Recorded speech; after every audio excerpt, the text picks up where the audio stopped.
Welcome to the Cultaholic Wrestling Podcast. If you like a lot of wrestling on YouTube, join our cult. Hello and welcome to the Cultaholic Wrestling Podcast. You are watching a man with 2 hours sleep since Thursday evening. But don't worry, to pick up the slack in the world of sleep and wrestling, we are joined by a man who loves a good lay, Ross Twiddell. Hello, mothers. How are you doing today? Maffew, it's wonderful. Yeah, no, it's wonderful to see you this morning because we thought you died yesterday. Let's tell the viewers what happened yesterday. And Jack the Jobber. Great. Look at the news. That lovely calendar on the wall surrounded by the dogs. If you just look at the 10th. Was it the 10th or the 11th? The 11th on that calendar there, Matthew. No, the 10th, sorry, on that calendar, Matthew. What does it say? 2 days ago now, my 404 calendar not found. I don't know what you're talking about, Ross. So it must be something related to this, I don't know, this watch-along of this podcast that we were going to do. The first podcast, that's right. Yeah, we keep getting tweets about this watch-along that we promised to do a long time ago, and viewers who are asking, we didn't forget about it. We planned to do it on Wednesday. Maffew last week wrote it on his calendar for Wednesday. It came along to Wednesday. Maffew, we thought it died, but no, he's on this new, because he started a new job, obviously, and his sleeping patterns arse backwards and a little bit more. Yes, arse backwards and front. It's not a long-term thing, it was just the training this week. But I looked at it, I went, that's fine, I've sorted out everything. I mean, let me do the shopping list in my head. Tom Campbell, I'm fine with that. The Resident Evil streams on Saturday at 6 p.m. GMT, they're fine as well. The Cultaholic Podcast with my good friends Ross and Jack. That's fine as well. That's absolutely everything. I wouldn't even need to look that far ahead of my wonderful calendar. Because what else can you use the calendar for? Other than the pictures of the Moomins, which is the most thing I look at the calendar pictures What a fantastic theme song that show has, by the way. Which one? I can't remember. It's got saxophone in. I remember that much. Sorry, I realize how I said that. Do you mean the new Moomins or the one that would have been on CBBC circa 2000 to 2002-ish sort of time? When I was going to school. That's the thing I remember. The Moomins. Yeah. Do you remember the one for the raccoons, by the way? Run with us. You can lead Run with us. Run with us. Was this? It's sweet. Yeah, it's. Was this NXT's Wild and Young? You know what? I would watch NXT every week if that was the intro song. Speaking of intros, Jack the Jobber, where were you yesterday? Me and Ross were going, God, I can't believe Jack hasn't showed up for this. Okay, look, it was me. That was a horrible attempt. Jack, it is good to see you after your week off. How are you feeling? The people want to know. I'm all right, not too bad. Feel a bit more refreshed. Feel a bit more ready to get back at it. And it's just in time as we hurtle down the road to WrestleMania. I should point out to everybody that usually, obviously, we record these podcasts of a Thursday afternoon. But now, we're recording it on Friday morning, reducing the chances of us missing important news, but it's still going to probably happen at some point. So, I've already recorded a video today. Apologies if my voice is a bit hoarse. But I'm all right. I'm good. How are you, Maffew? I'm fantastic, mate. It's good to get the gang back together again for one last heist. Before we all call it quits, I guess. We're doing good. We're all awake. I've actually got the natural sunlight coming through, so I look beautiful in this thing today. The dogs look fantastic. You're looking like a saucy lumbersexual, Maffew. Wow, what a curious choice of words, fellow viewers. I wonder why you said that. Well, you'll never know. Thigh slaps are now banned in WWE. No, they're not. They're not, are they? Because even as NXT, they're not. Main roster, they probably are. But NXT, they're clearly not after watching the Adam Cole versus Finn Balor match on this week's NXT. Yeah. Yes, as the award-winning news hound himself is quoted here, Aidan Gibbons, we love you. Despite the ban, leg slapping was common during NXT's main event. Could have probably just ended after the NXT bit there. Between Adam Cole and Finn Balor. The former NXT champion repeatedly slapped his leg when throwing kicks, including during an enziguri and a super kick. In other news, following the announcement that thigh slaps are now banned in WWE. Shut up. Joey Gargano is contemplating retirement. That would have been much better if I hadn't stumbled over me words. To be honest with you, maybe it's just me, but because it's so common in wrestling, I got to a point where I stopped noticing it. Now that everybody was doing it. I don't care about it really, to be honest. No. Ross? I couldn't give a toss, to be honest with you. And if somebody like Drew McIntyre is forced to abide by these rules, that sort of kills a lot of the impact of his finisher. So I'm fine with him, me. On the headbutt. He doesn't he do it when he headbutts someone as well? Everything. When he puts steel steps on his head and collides with Sheamus, Speaking of Johnny Gargano, I saw that little thing of him doing it when he does chops, which I would assume would be the one move he wouldn't have to do a leg slap. Yeah. Strange. Do you think he's just used to it? Maybe. Just brushes his teeth. And there's the gif. Molly Holly to be inducted into the 2021 WWE Hall of Fame. Yes. First announcement. Get in. Well, will this mean that it's Molly Holly? Or we get Mighty Molly as well? Will it be like the Godfather situation where the Godfather's in, but Papa Shango was not? Who can tell? But all we know is, I think it's well-deserving. Yeah. Considering her tenure, a good rep, and how good she looked in the last Rumble appearance. Yeah. She's always the one who all the current women, or a lot of the current women's wrestlers say, like, she was why I got into wrestling. It's usually her or Lita, but Molly Holly, and then when they say they've met her as well, she's one of those people that everyone says has helped them and is full of advice. And she's just great. Who doesn't like Molly Holly? Bastards. Yeah. For the Americans, mark down March 18th on your calendar. So you can be... God. Because Peacock is officially the one place you can find the WWE Network. Again, only applicable to the Americans. 1 week before WrestleMania 37. That's not right. No, Sunday 4. I've missed a bit there, trying to be all clever. Anyway, the point is, Americans can only get WWE Network this month on Peacock. Peacock says they will not have all the content currently on the WWE Network, but it should all be up by SummerSlam.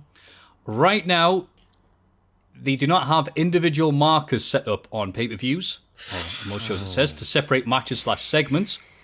So you will now have to fast forward to find the bit you want to watch, but Peacock claim they're working on like a visual scrub bar preview to help make that process easier. I hope they don't make the mistake the older network made back in the day, because when they would put their markers in for the matches, they cut off the entrances. Oh, I'm glad they rectified that one. Oh, I thought you were going to say the other thing they did, where you go to look at, I don't know, Benoit versus Jericho, and then you just look for it, and you go ahead, and it goes, Benoit wins with the headbutt, and that's what you, like, oh, thanks, great. Or when you're scrubbing along to find something, and the little thumbnail, the little snippet, is from like 3 minutes ahead of where you actually click on. Oh. You can tell that we work in finding images quite a lot. Yeah. It's not effective a country, so I am half expecting WWE to come out with their own VPN any day now. So, let's have a look. Dave Meltzer of the Wrestling Observer. You ever heard of him? Speaking on the Wrestling Observer Radio, says that Alistair Black will be stuck in catering until his WWE contract runs out. Presumably not like all day, every day there. Unless Vince McMahon has a change of heart, decides he likes the 35-year-old and finds a spot for him on the show. The same could be said for a lot of people, but I'm assuming that it was one of those things that was brought up. Like, what's going on with Alistair Black? And then he said it. And then it became news. I guess it's newsworthy because how have they messed up Alistair Black? Or maybe why have they messed up Alistair Black? Because of his wife. I'm just reported, speculative, yeah. Purely speculation, and we love that on the show. Sorry, what were you saying, Ross? It's just got to be, hasn't it? It's down to that. I mean, they weren't doing too much with him beforehand, but at least he was on TV every week. It was the last thing he did with Kevin Owens. Was that one? Yeah, was it that? Was that Bloody hell. He had the one-eyed feud, and then he was miserable. And like, I'm going to have my revenge on you, Kevin Owens, by allowing you to beat me in 3 minutes. And then it was, Do you reckon he's just sat in catering just waiting for someone to open the door for him? Do you remember that gimmick? What a load of crap, eh? Who was it who eventually opened the door? It was Buddy Murphy, and we got some great matches out of it. Yeah, we did. But the build-up was stupid because Buddy Murphy went, I'm here to pick a fight with you. And he knocked on the door and all right. WWE has reportedly handed the head of talent relations position back to, you'll never guess, John Laurinaitis himself, 9 years after he previously held the role. And if you're wondering why there's suddenly the idea of having the women's NXT tag team titles, it's probably because they'll need something to do with the 300 blonde 20-year-olds he's going to hire this month. Because that's all that bloody happened the last time he was in that position. I've been thinking recently, because Serena Deeb's just excellent, one of the best wrestlers in AEW. And I've always thought, why did she never get to do more stuff in WWE? She was a great part of the Straight Edge Society and that. But why did she not get to wrestle and show how good she was? Is that because it was during John Laurinaitis' tenure, maybe? Possibly. Don't know. We shall see. It wasn't a real high point for women's wrestling anyway in WWE at the time. No, because I'll go back and watch some of the stuff for the Blog of Doom stuff, and they're literally just trying to find roles for women. Yeah. Because he hired so many of them. So it's like, the guest ring announcer for this, Nikki Bella, because, I don't know, she can't hang out and catering all day, I guess. So there's just, that probably won't happen again. That's obviously a joke. But speaking of jokes, I love that this is in the news section. I'm going to skip ahead a bit. But I think, considering the people who do this podcast, they'll be appreciating it. Shane McMahon's promo alongside Braun Strowman on Monday Night Raw seemed to raise more than a few eyebrows. The prodigal son made a long-winded speech in Strowman's direction before eventually calling the former Universal Champion stupid. But the manner of McMahon's delivery led to some concerns as to his health and his well-being expressed on social media. It was hard to watch. According to Fightful Select, Shane's promo went exactly as WWE planned it to. Lies. And there was no screw-up on the part of the 51-year-old. He forgot his lines. I'm sorry, but Sean Ross Sapp, whoever that source was who told you that, get them out of your contacts list, because that is a lie. That is not true. I'm going to continue doing this in the straightforward news. Yeah. The reported idea is that McMahon's delivery would make him less likable in the eyes of the W Universe and therefore garner sympathy from Strowman. With that in mind, McMahon's method of delivery was executed deliberately and played out in that manner intentionally. Lies. A load of bollocks in it. He forgot his lines halfway through the promo as he was concentrating on breathing. Like that into his microphone. Honestly, put my disdain for his character aside. It was horrible to watch because you're thinking this guy, in the midst of a global pandemic, which is still about, by the way, America, he's really struggling. He's really, really struggling. Yeah. Oh, it was horrible. And I think he either forgot his lines or it's like there were no lines and they went, can you just fill 5 minutes, Shane? Just talk. And he went, eh? And did that a lot, yeah. And kept saying, we'll talk about it more in This Week in Wrestling, but my word. Yeah, I just felt the need that it was so odd and bad and weird and bad that it's made the news section of, no, he's all right. It was... I mean, it is supposed to be like that. It is good to hear that he's healthy and well. But if you're watching Raw, just like meeting Shane McMahon for the first time, you're thinking that guy has got some serious health issues going on there with that breathe. I don't know what to make of that stuff. It's a mess. And that is the news. Everybody get excited for the Cultaholic Hall of Fame. Now for everyone's favourite segment, the Hall of Fame. In condescending order from last week, Jeff Stellan. Oof. The disrespect there. A 17%. Oh, nah. Hangus the Monkey, 41%. That didn't win. So I thought that was a shoo-in. Just in case anyone missed last week's podcast, Maffew spent a full 15 minutes reading the entire Wikipedia page for Hangus the Monkey and the Monkey Hanger story from Hartlepool. And it's not worked. It's come off all that effort for now. I'll be honest. Hangus... Go on. Because obviously I missed last week. After I saw the nominations in the Patreon, I also read the Wikipedia page for Hangus the Monkey yesterday. Accused of sexual assault.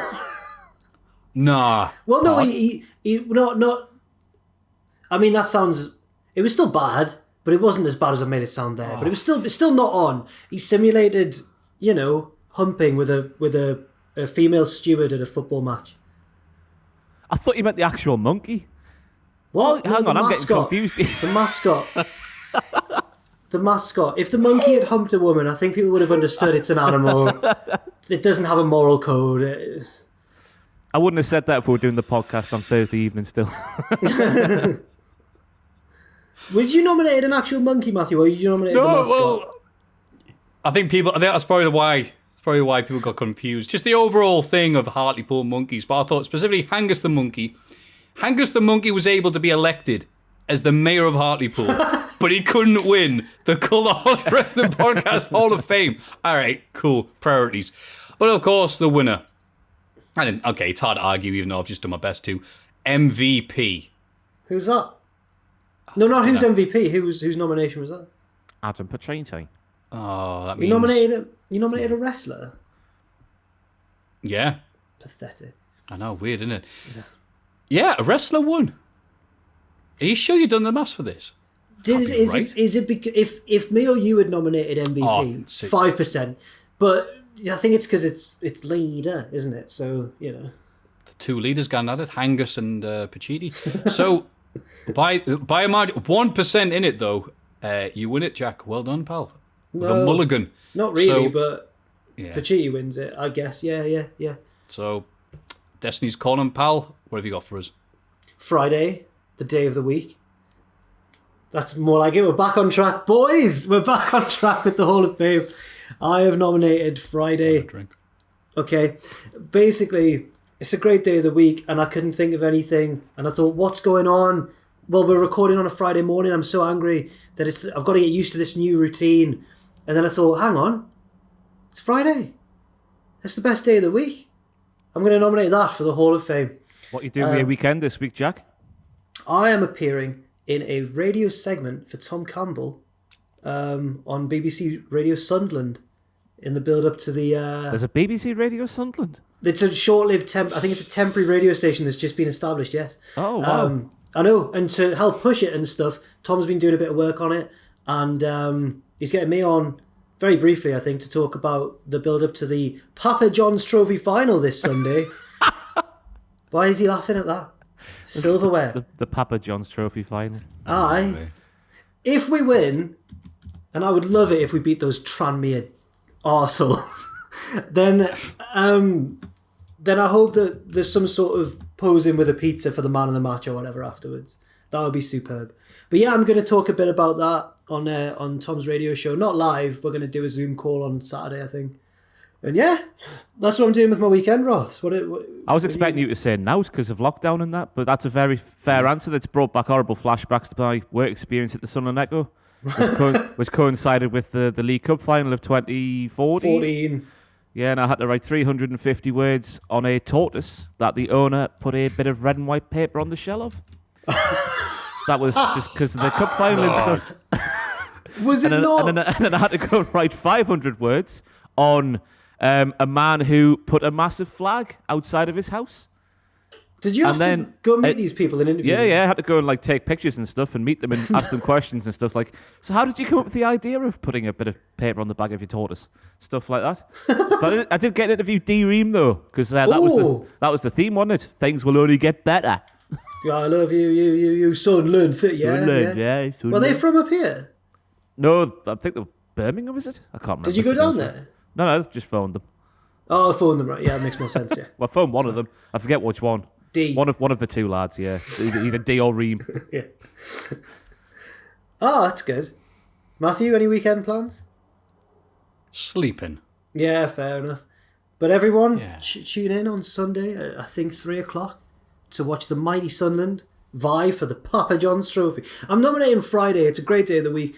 The reason that it's the best day of the week is because you can be productive, you can do work, but then you get that Friday feeling, you're off after that. And when it's Saturday's a good day as well, but you're already halfway through the weekend. Friday, got the world ahead of you. I'd also like to mention the song Hello Friday by Flo Rida, which is awesome as well. Matthew's typing. You Googling Friday, Matthew. So, Ross, remember WrestleMania 32? Welcome to my house. Welcome to my house. But there was a song that played in between matches, like when they were about to put on the video package for the next match or whatever, and it was the same song for every link in between all of the matches, and that was from Hello Friday, his secondary WrestleMania song. Wonderful song. Really I'll tell you what, they don't use that Flo Rida enough for WrestleMania, I don't think. Yeah, need more Flo Rida and Pitbull. Friday's what I'm nominating, guys. Beautiful. Well, Craig David chilled on a Friday, so it's good enough for him. It's good enough for us. Ooh. No, he made love on a Friday. Met this girl on Monday. Took her for a drink on Tuesday. Make love by Wednesday and on Thursday. And on Thursday and Friday and Saturday. And then they chilled on Red Roll. Oh, I always thought it was like, and then Thursday and Friday, that was the joke, like make love Wednesday. And on Thursday and Friday, they decided to make it feel like they'd been having sex for these days. They did. We chilled. No, but I thought that there was like, we chilled. No, they chilled on Sunday. Because they've been on so much. He knocked boots for several days. I was thought supposed to be a joke. Oh, okay. I've misunderstood this deep Craig David song like it's a Pink Floyd masterpiece. All right, well, whatever. Craig is prolific. Oh, God, why have I said that? That's awful. All right. Oh. Well, Ross, have you got one? It's too early for fizzy drinks, lads. I'll go for mine. Mine's Jim Ross after his outing at Revolution on Sunday, because that was a choice word to use, I've realised there. His outing, his appearance at Revolution on Sunday, because obviously sore throat and all that, and I've stood there on videos and I've listened to the sort of tone of Jim Ross's voice when he's watching a Tope Suicida or a Tiger Driver 97. Oh, why is another Tiger Driver 98? Or whatever it is, I don't know what numbers are used. And you often get the impression that Jim Ross couldn't give a toss and has utter disdain for what he's watching in front of his own eyes. But I think on Sunday, the fact he appeared and commentated a 3.5 hour pay-per-view, or 3 hour 40 minutes pay-per-view, I think it was in the end, it showed some dedication and it showed some passion, which of course us British people love because it's got a P and an A and an S and an H and a U and an N. Passion. So Jim Ross for shutting up the doubters like me. He does care. So go on, Jim. I like Jim Ross, me. I like that you put that much passion defending Jim Ross. That's lovely.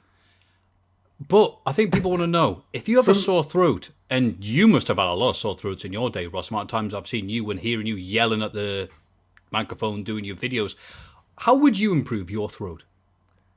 How would I improve my throat? Ooh, question. I would. That's the way I said it. I'm sticking to it.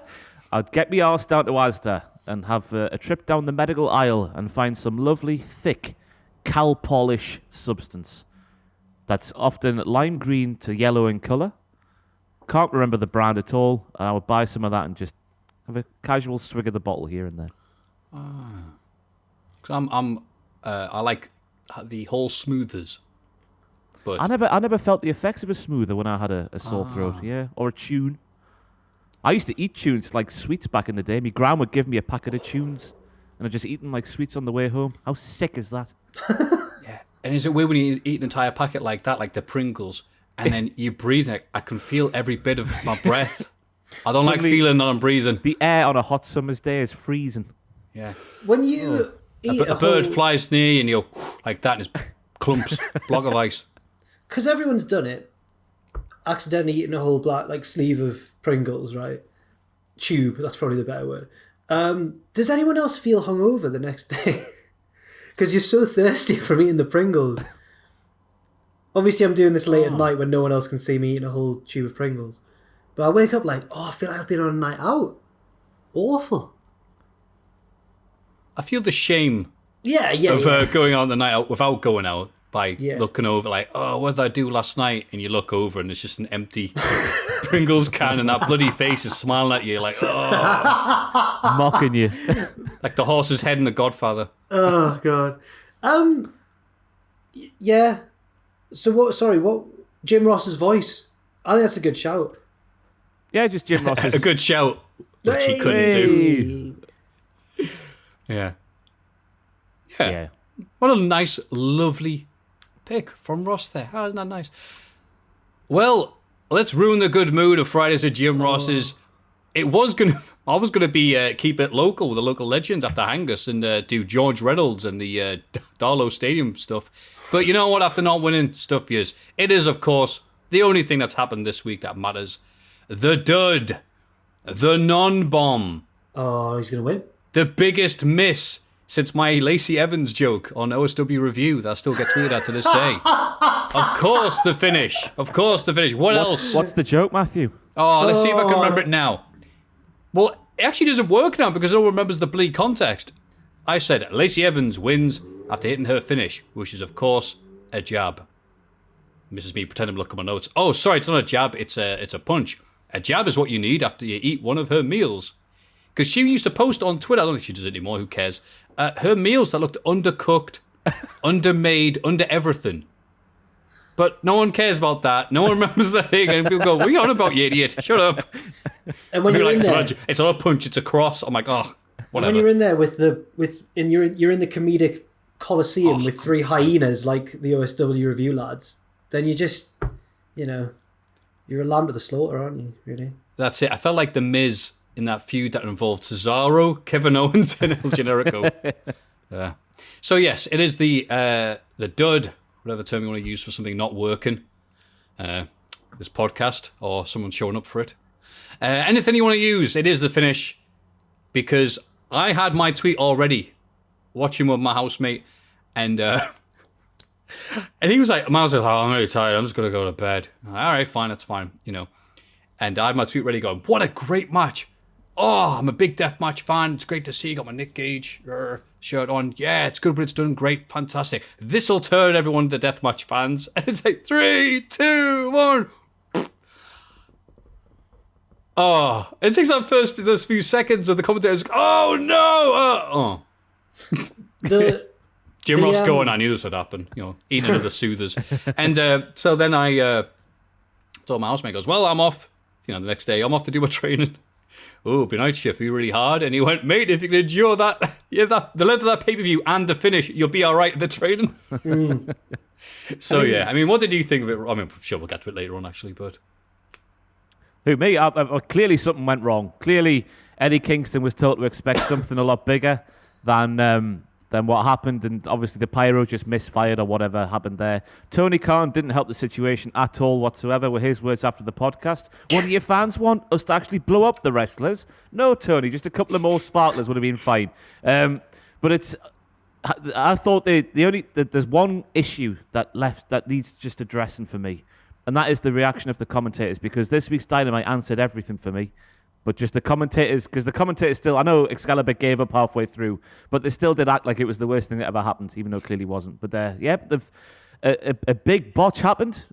Stuff like that happens. It happened at the worst possible time, because I thought it was a good pay-per-view up until that moment. But who was it who tweeted it? Was it Bully Ray tweeted? The last thing? Yeah. The thing they remember the most is the last thing they say, or whatever. It was the only thing they remember is the finish. Yeah. Vince McMahon.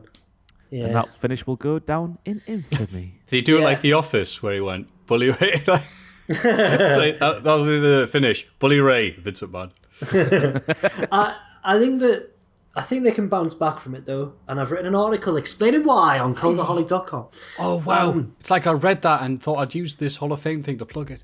Did you read it? No, let's pretend I did. Fair enough. I thought it was absolutely class. It made me worried for Matthew's notifications, and it made me worried for Maffew physically, because your Twitter was the first one I checked when that happened. I was like, right, let's see what Matthew's got to say. And you didn't tweet for a while, and I was like, is he all right? He might have passed out. I don't know what was wrong. I was really concerned. Because my phone was like, no, stop. I would have loved to. It never vibrates so much you take off. Oh. I would have loved to have been a fly on the wall in Gorilla, because it was reported that Kenny Omega was furious, but he wasn't the only one. I was at a WCPW show on the production desk. We booked a bit of an indie dream match between two high flyers, and the top rope broke in the first minute of the match, and the panic, like, we couldn't kick off because we couldn't like worry openly, because the crowd could see us at the production table. It was an open ice hockey arena. But the tension, like, thickened, like, straight away. And there was, like, a lot of panic going on. The wrestlers were the ones who panicked the least, because it's their job and that. But we were like, oh, lads, this is bad, this. And that was a fraction of the audience and a fraction of the importance of the ring blowing up or not. So I'd have loved to have seen what was going on backstage. Maybe we'll get that one day. But until now, you have to settle for voting that in the prestigious Cultaholic Wrestling Podcast Hall of Fame. That's joined by not Hangus the Monkey. Ugh, whatever.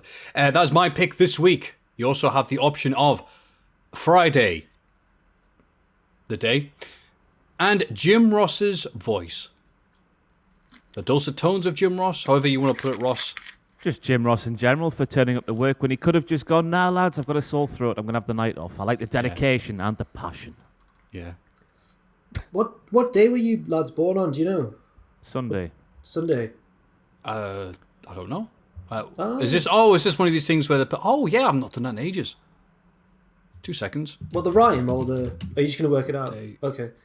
What's Sunday's Child? Sunday's Child's the special one, isn't it, in the rhyme? Thank you very much.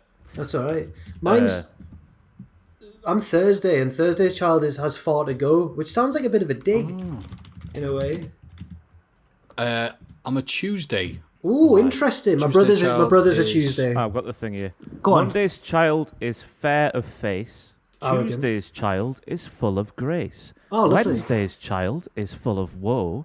Thursday's Child has far to go. Friday's Child is loving and giving. Saturday's Child must work for a living. The child born on the Sunday. That's a different rhyme. I've found a parody one. I'm not going to read that one. I've nearly fell into a massive hole there. It went wrong. I should have read the entire thing before. Where am I? I really want to know what that was. And the child that is born on the Sabbath. No. Or is that's on Wikipedia? Yeah, and a child that's born on the Sabbath day is fair and wise and good and gay. Fair enough. Yeah. That's not what I read on the first one. Okay. So No worries. Sunday... Well, it doesn't matter because this is clearly broken as well because it says Tuesday child is full of grace. You're graceful. Oh, thank you. Grace, smoothness, and elegance of movement. Yeah. Well, you can tell by the way I segue from that into letting you know the best way to vote for those is by going to patreon.com/Cultaholic. This week in the wrestling. It's this bloody week in the wrestling. This week in wrestling. Bloody week in the wrestling. SmackDown, which is on a Friday. Thus making it Jack's favourite show. Daniel Bryan opens the show with an in-ring interview where he talks about his chance to get a title shot at WrestleMania. He talks about his passion for wrestling and is cut off by Roman Reigns, who claims that he's the one who really loves the graps. He does it because he knows everybody needs him. Jey Uso tries to cheap shot Bryan, who throws him out of the ring and stares down Roman. I've made a mistake. He gets a title shot at Fastlane, doesn't he? That's what I meant to say. Sorry about that. Wait, he wants a chance. But he wants to wrestle at WrestleMania. Yeah, because he says the originally scheduled match was going to be Bryan and Edge, which people speculated against the Usos. And that's not right, is it? Not the Usos. The Reigns Jey and Roman. You know what I mean. Them. But then they showed that match graphic, which was a very interesting thing to do. So I don't know what the outcome of that's going to be. And then Bryan's like, no, you know what? I want a title shot. And this promo was so good, it made me want to go, yeah, you know what? Can we have Bryan in this match as well as Edge? Yeah, me too. Please. I saw a lot of people not taking the piss out of Bryan, but going, oh, he flubbed his lines. But I think that was done. I thought that added to the realism of the entire thing. Apparently, he did a couple of like, oh, blah, blah, blah, blah. You know what you do when you're shouting just a long diatribe? Like people actually do when they're shouting. They don't like say every single word perfectly when you're angry and stuff like that. But the only thing I didn't like is Daniel Bryan going, I like the wrestling more than Edge does because I've wrestled more in the last 3 weeks than Edge has in 3 months. Daniel Bryan's not a doctor. Edge might not be able to, I was thinking. Poor Edge. That would be good if Edge came out and goes, who are you to talk about taking time off wrestling? All right. Sami Zayn wants to team with Corbin, God knows why, to take on the Street Profits. But Corbin refuses and instead wants a singles match. He beats Montez Ford after distraction from Sami. Then Corbin refuses to help Zayn in return, who loses to Angelo Dawkins when Ford starts messing with Sami's camera crew. A frustrated Sami beats up one of the crew afterwards. Good. That all happened, yes. Yep, fantastic. Don't know what else to say. Next, Dominic Mysterio beats Chad Gable. Meanwhile, backstage, Seth Rollins complains about the treatment he's received at the hands of Cesaro. Murphy walks by and suggests that maybe he could help. Seth tells him to get out of his sight. Cesaro later beats Murphy easily, with Seth on guest commentary. An entire year, it feels like, of TV was just pissed away in one sentence there from Murphy. Literally, the last thing he should have said is the thing he said on this week's SmackDown, but he's been on Instagram this week as well, Maffew. Don't know if you've seen this one, saying that the Mysterios used him and other stuff like that, even though that's clearly not the story that was being told at the time. Something's happened on this honeymoon with Aaliyah that we need to find out, basically. That's sent Buddy Murphy completely in the opposite direction. This was weird. It's just the last thing he should have said. I love that picture of Aaliyah and her dad getting just hammered at a bar. That's a really good picture, that. But the kayfabe Mysterios are detestable. Really horrible. They are heels, aren't they? As Ross has been pointing out, they are awful heels. What were your examples? They screw Baron Corbin all the time. It was that they had a couple of matches against Baron Corbin where they would gang up. Like, I used to compare it to like Andy's Toys and Sid's Garden in Toy Story. And Baron Corbin is Sid. Andy's Toys with the faces. But not in this instance. Okay, fair enough. Roles are reversed, I guess. But yeah, they would gang up on Corbin. There was one other thing, and I can't remember as I'm sat here on Friday morning. But yeah, there's 3 examples now after Murphy's words as well of the Mysterios being heels, which is weird to say. But he's deleted that Instagram comment since. Don't know why. Don't know what's going on. Vince just forgets stuff, doesn't he? Basically, apparently the whole WrestleMania cards, a lot of it's back to square one because Vince is like, wait, what's going on? I assume that's why. And he's got John Laurinaitis back and Bruce Pritchard. Oh, they'll help. No, I mean he's going back in time. Oh, like, yeah, you're right. Aye. He'd be like, "Where's Russo?" in a bit, and Russo will jump at the chance. Oh God. Me. No. Moving on. Carmella fires Reginald, calling him nothing more than a snake who's obsessed with Sasha Banks. It's kind of true. Reginald accompanies Sasha did rub his chest, though. Oh, I mean, it's like Love Island. Yeah. Reginald accompanies Sasha to ringside for Bianca Belair's match with Shayna Baszler. Bianca shoves Reginald for some reason. Nia Jax then charges at him, but he moves and she crashes into Sasha. Bianca beats Shayna in the ring, but Sasha isn't happy with Reginald and slaps him in the face. Later, Reginald tries to apologize to Sasha backstage, but she has having none of it. Nia and Shayna laugh at him. Just a reminder, this is the build to Sasha and Bianca's WrestleMania title match. All I can say is, whenever Reginald's not on screen, all the women in WWE should be going, "Where's Reginald? Yeah. Where's Reginald?" I really liked him when he was that little minor character. Now he's everywhere. Every bloody time any women do anything on TV, All I the can't brands. stand him. Well, not both NXT, but he's the new Ellsworth. Oof. Oh God. God, Ross. On WWE TV. Nowhere else. Yeah. Oh, okay. He's fulfilling that role that Ellsworth used to have back in the day. Probably a better SmackDown. wrestler. Of course he is. He's fantastic. I've never seen a guy move like Reginald. But you got to start somewhere, haven't you? Apollo Crews now has a spear and a couple of militant... What a way to put this. And a couple of militant henchmen. He clicked on one of those online adverts. No. He claims that his new Nigerian accent is actually his real voice and that he's descended from Nigerian royalty, and he demands another shot at Big E for the IC title. Go on, Jack. We've all wanted I don't hate this as much as I thought I would on paper, because we've wanted Apollo Crews to have something for ages now, for years, and now he's got something. And if he's happy with, I wouldn't go as far as fantastic, but fair enough. I mean, that's the second promo in a row that he's like a second big promo in 2 weeks that he's cut. Where I thought you're very convincing in this role, Apollo Crews. That's and true. I think it's like you look back at that. They don't ever mention it on commentary, which is weird. They had that little weird backstage segment with Roman Reigns a month or two ago, where he was just sat backstage in Roman's office / locker room, whatever you want to call it.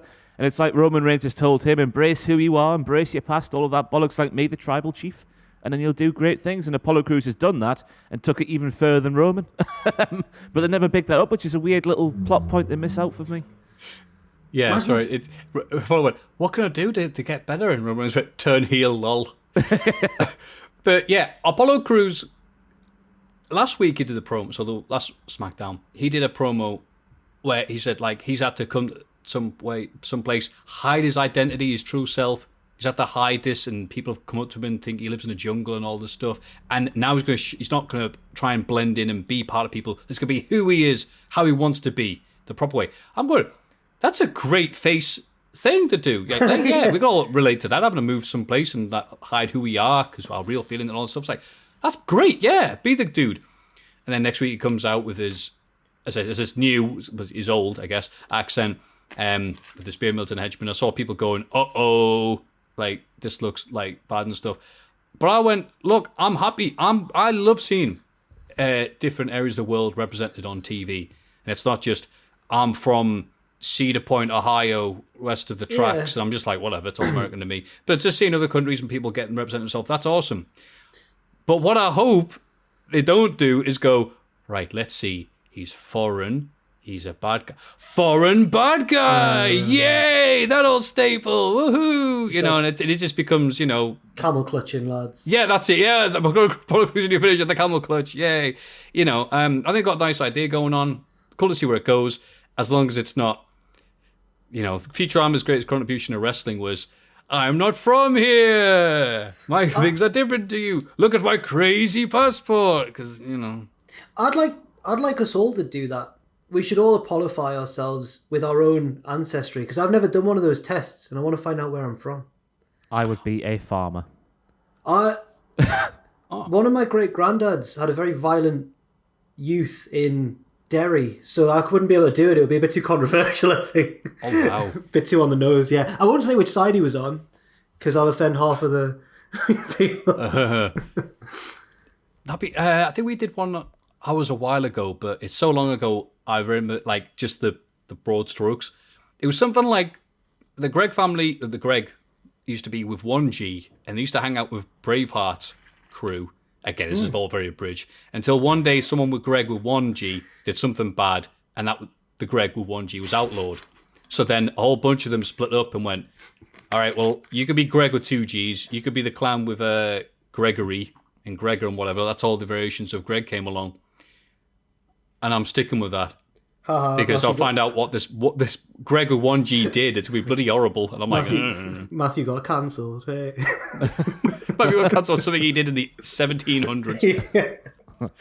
But anyway, yay. Go Apollo Crews. Bailey hosts a short ding-dong hello segment. I love saying that name. Backstage, where she reads nice tweets about herself. She gets to a mean one and storms off. You mean to tell me a wrestler saw a mean tweet about herself? Why don't you search it? She kicked off. I hate these unrealistic characters they have on WWE. This is stupid. Jey Uso is interviewed backstage but gets ambushed by Bryan. And then they face off in the main event, a very nice steel cage match, which could earn Bryan a shot at Roman's title. Bryan wins via submission, and Roman looks unamused. Hoping that Bryan turns heel, lol. It was good. It was good. Jay, I mean, he's good at those cage matches, isn't he, to be honest? And Bryan's good at all the matches, so it was always going to work. Yeah. I reckon Roman Reigns needs to get a restraining order out on Paul Heyman. Paul Heyman, I think I saw that cage match was 13 minutes long. Say that's Roman's head there. Paul was like that the entire time, just like there, just looking at Roman the entire time. I thought it was a bit creepy, me. A bit too far from Paul. He's Made me worried for Roman's safety. It is good, though, because it enables them to get that... They get better at this, and especially on SmackDown. The dramatic closing shot, which always has Roman Reigns just like, doing that face with like, yeah, Paul Heyman's here. I mean, so we get the camera. Paul Heyman's here. This is so bad when all the bloody cameras are reversed. Like that. And then that dog with the Russian hat is Bryan in the cage. It's like, and then the logo comes up, WWE copyright, whatever. Yeah, so that last shot they're getting really good at. That was completely not worth the effort. I'm very sorry. It was good. No, it wasn't fine, yeah. Was this the first cage match with a rope break in it since Shane McMahon gate? I like it because they went, I know. I forgot about that, mate. Thank you. Yeah. That whole pay-per-view was absurd. That was the one where Shane sweated out of his t-shirt and won by falling out the cage. And it was reported on Fightful Select that match went exactly as planned. He ran away like a little boy trying to escape from his dad when it's bath time out of his shirt. It's so good. Perfect analogy. AEW Revolution, the big one. Pre-show, Britt Baker and surprisingly not on Fight TV. For some, I don't know why that was. All the ones have been on whatever. Britt Baker and surprise partner Maki Ito beat Rio and Thunder Rosa. She is something else, man. Right. Maki Ito, they weren't sure if she was going to make it because she'd already wrestled the previous day twice. So that's why they weren't advertising her or something, which is crazy to me. Yeah, I like this. It went on for a very long time, considering it's the wacky pre-show. So The Maki Ito. A Maki Ito, right? You said wacky. It was just a wee joke. Just a wee joke there. I liked it. Cheers. She sings. She sings and dances away to the ring. Mm-hmm. She does. She does that headbutt thing that Honma does. Yeah. She hits people very gently. You know what? She's a likable Mad Kurt. She's like Mad Kurt. Yeah. Yeah. Yeah. Bump. Yeah, we saw that. The pay-per-view started with the Young Bucks defeating Jericho and MJF to retain the tag team titles and avenge their father. Says it. Those likable Bucks. Yeah. Yes, the always likable Bucks telling us all about how great and amazing they are and how this company exists because of them. I enjoyed the match, Defeated though. Jericho and MJF. Yeah. Like it was alright. This was a means to an end. Yeah. Because it's part of the Inner Circle thing. More about them than it is the Young Bucks, so okay. But I was waiting for Jericho and MJF just to beat them up. Well, I like how the Bucks tailored their style, I thought, and became a bit more brawly and a bit more aggressive. Because, Matt Jackson did do that thing that Cornette always suggests that he does, and he was the heater of the match, as I said, where he got hit with the baseball bat, then the heat seeker from MJF, and just kicked out at 2. Get in! Because he's hard as balls, Matt Jackson. The least believable thing in pro wrestling today when Matt Jackson tries to act hard, I reckon. Just that, I'm ready for a fight on Matt Jackson. Honestly, lads, I can't remember I remember one thing from this match. Well, two things now that Jack's mentioned, the Heat Seeker. And that was Jericho reversing what was going to be a Meltzer driver, I think, into a code breaker. So I think that's pretty much, that was a match that happened. I don't know if that's just because it was too much wrestling this week maybe, but I can't remember a thing from this match apart from those two things. There was one positive to this, I'll be nice.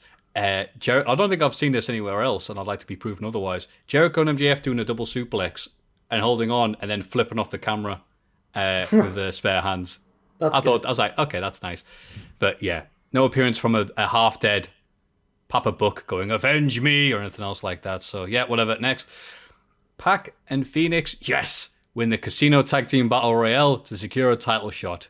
Other notable things include QT Marshall controversially eliminating the Gun Club, a strong showing from Jungle Boy, and of course Evil Uno running directly into the ring post and then going on Twitter and blaming baby oil. Bless him. Yeah, I really like this. I think this will all depend your enjoyment if you watch AEW Dark. Look, my brain will kick in eventually. AEW Dark could see a lot of the lower teams, like Bear Country, for example, or the Gun Club, and knowing that everyone came in, did something cool, and then sodded off. And then the Geordie won. So, lots of love here. What about yourself, Jack? Phoenix won for the Geordie, but yes. I'll take it. I agree with everything you've said, and the final, 6 or 4 or whatever it was, the closing stretch was really exciting. Jungle Boy's great. Phoenix is great. They're all great. The future is bright for AEW as long as more calamitous historic botches don't happen at the end of shows. What about yourself, Ross? I agree with everything you've both said there. It was just everyone came in, as you say, everyone did good things, everyone buggered off. Really, I like to look at Bear Country me. I like just two big strapping lads like that, just hitting people really hard. Uno was hilarious, as we all saw. Because I didn't realise it at first, and then Richie was like, did you see Evil Uno? I was like, nah, just like, he got Hurricane Rana, and then he got eliminated. I watched it back, and it's like, he's only a second off. But it's the second that makes the massive difference, isn't it? Yeah. I thought he was meant to do a flip bump to the floor, but he didn't fancy it. I'm not doing this. He went, Marco Stunt? No, let's do an easy one. Cheers, Paul. Yeah. It is weird, though, and it's a recurring thing on this show, about momentum in AEW. This pay-per-view, I felt, there's a lot of good stuff on it and a lot of good wrestlers. But if you watch every week, it is a sense of who is getting pushed here on a regular basis. Because I thought Jungle Boy was a shoo-in after the strong showing against FTR. I'm all right with Phoenix and Pac winning, obviously, because they're amazing. But it's like, oh, okay. Yeah, that was why he looked strong. Yeah, I didn't think they'd go back to Phoenix having another match with. I know it's with Pac this time, but I didn't think they'd go back having another match with the Young Bucks and Phoenix involved this early on. That was a bit of a shock. But that final stretch with the basic singles match was like, oof, liquid wrestling, oof, and the Seidels as well off the Nakazawa turnbuckle, and now it went wrong. Amazing. It'll never last. Hikaru Shida defeated Ryo Mizunami to retain the women's title. Nyla Rose attacks both of them afterwards and is joined by Britt and Ito. Thunder Rosa chases them away, so that feud must continue on AEW Dynamite this Wednesday. TNT. Yeah, I like this match. I think maybe it went on slightly too long, but I like the stuff that they were doing at the start of it, first half of it, where it was just Joshi stuff that you won't see in the rest of the card, which I liked. Especially Ryo hamming it up. What about you, Jack? You're the Joshi expert. Yeah, of course. Love Got to Move. I really enjoyed it, and then it went on, as you say, a few minutes too long, and you didn't quite know where the finish lost a bit of its impact by that point. But I enjoyed it on the whole. There's just one thing. Did anyone else see? Hikaru Shida poked Mizunami in the eyes, didn't she? At one point. Didn't she? I can't remember. But if you tell me that happened, then I'll believe you. I'm sure that it was towards the end when all the near falls were happening and they were exchanging finishes and holds and pinfall attempts. And for one of them, Shida just goes, and then rolls her up for two. And I was like, has she just turned heel? It's the backstory, though, because I did a bit of reading on the backstory. Mizunami's beaten Shida a load of times and Shida hasn't had much success. So in the early stages of the matchup, when Mizunami's doing all the rope pull and all that stuff, she's taking the piss. She's not taking it seriously. And then things turn a bit seriously. But Shida's always had that little vendetta against the last that she's never really beaten before or something. Is the story. I don't know. That's cool. I like that. But I would like for them to tell us. Is this Omega? Is this Omega's doing or whoever it is? I had to read that on Wikipedia or whatever website it was to find that out. Yeah, I saw a thing on Reddit. They did do a video of it before the match, but again, if you went for to make a cup of tea or something. But it shouldn't be just before the match. They should tell this in the build. But yeah. Oh yeah, absolutely. And then the pay-per-view got into a weird slump. Miro and Kip Sabian jumped Chuck Taylor and Orange Cassidy backstage and dragged Chuck to the ring to start their match. I like this one. It was Cassidy fun. eventually comes along, but Miro still picks up the win for his team with relative ease. He accidentally knocks Penelope off the apron at one stage, but doesn't seem particularly sympathetic. The way they made this... Yeah, right. I like Miro when he's yelling game over in Street Fighter the movie references. Incidentally, do you think he was trying to do the live-action Zangief thing here, Jack? With his custom-designed, hand-drawn gear. I would love it. Yeah, why not? Yes. Maffew, I think that you're not going to have to hate this feud or feel underwhelmed by Miro for much longer. I think he's about to take off. We'll see. Good times. This match was weird because it started off like it was going to be different, and then after the intro of the blood and the attack, it just turned into a normal match.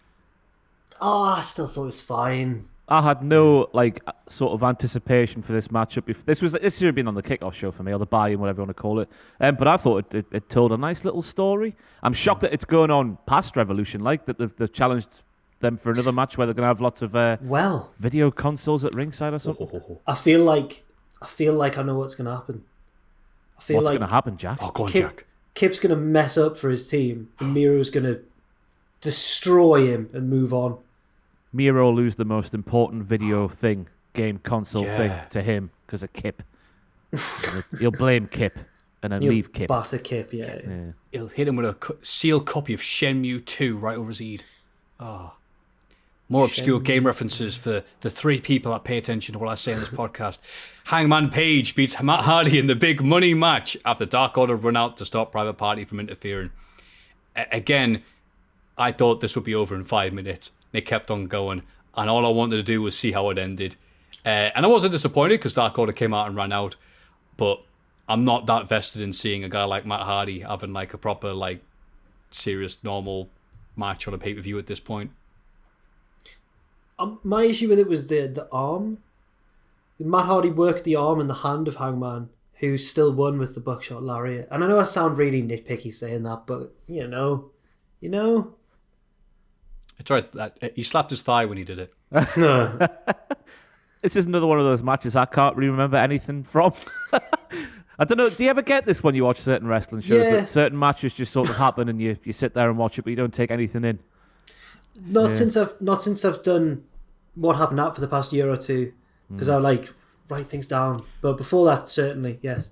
I tell you, there have been episodes of Raw where I'm looking at Jack's notes and goes, I know I watched this. I feel this is like reading it for the first time. This week's Raw, I fell asleep at my desk. Oh my God. I'm really excited. I'm excited to get the Raw, to be honest with you. It's the first time it's ever happened in like the 5 years I've been doing this job that I've been watching a show and fell asleep. Because I've just not been sleeping for whatever reason. What's going on, I've got no idea. And it was the women's tag team match. And I was sort of like that and sort of drifting off. And then the timeline had skipped forward 20 minutes and I was down there like that. And I'd probably fallen asleep. It was terrible. I've not been sleeping well recently either. I don't know what it is. Is it AEW? Is it the pay-per-view? Is it lockdown finally just getting to us all? I tell you what, though, Monday Night Quill. Nothing like it. The ladder match. The grab the brass ring ladder match. Secondary title. And guess what? An actual brass ring. Yeah. I'd have maybe rather it was a contract.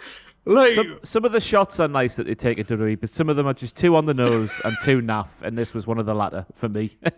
Nah, 100%. I'm like, yeah, WWE keep on saying it. I'm like, yeah, we know.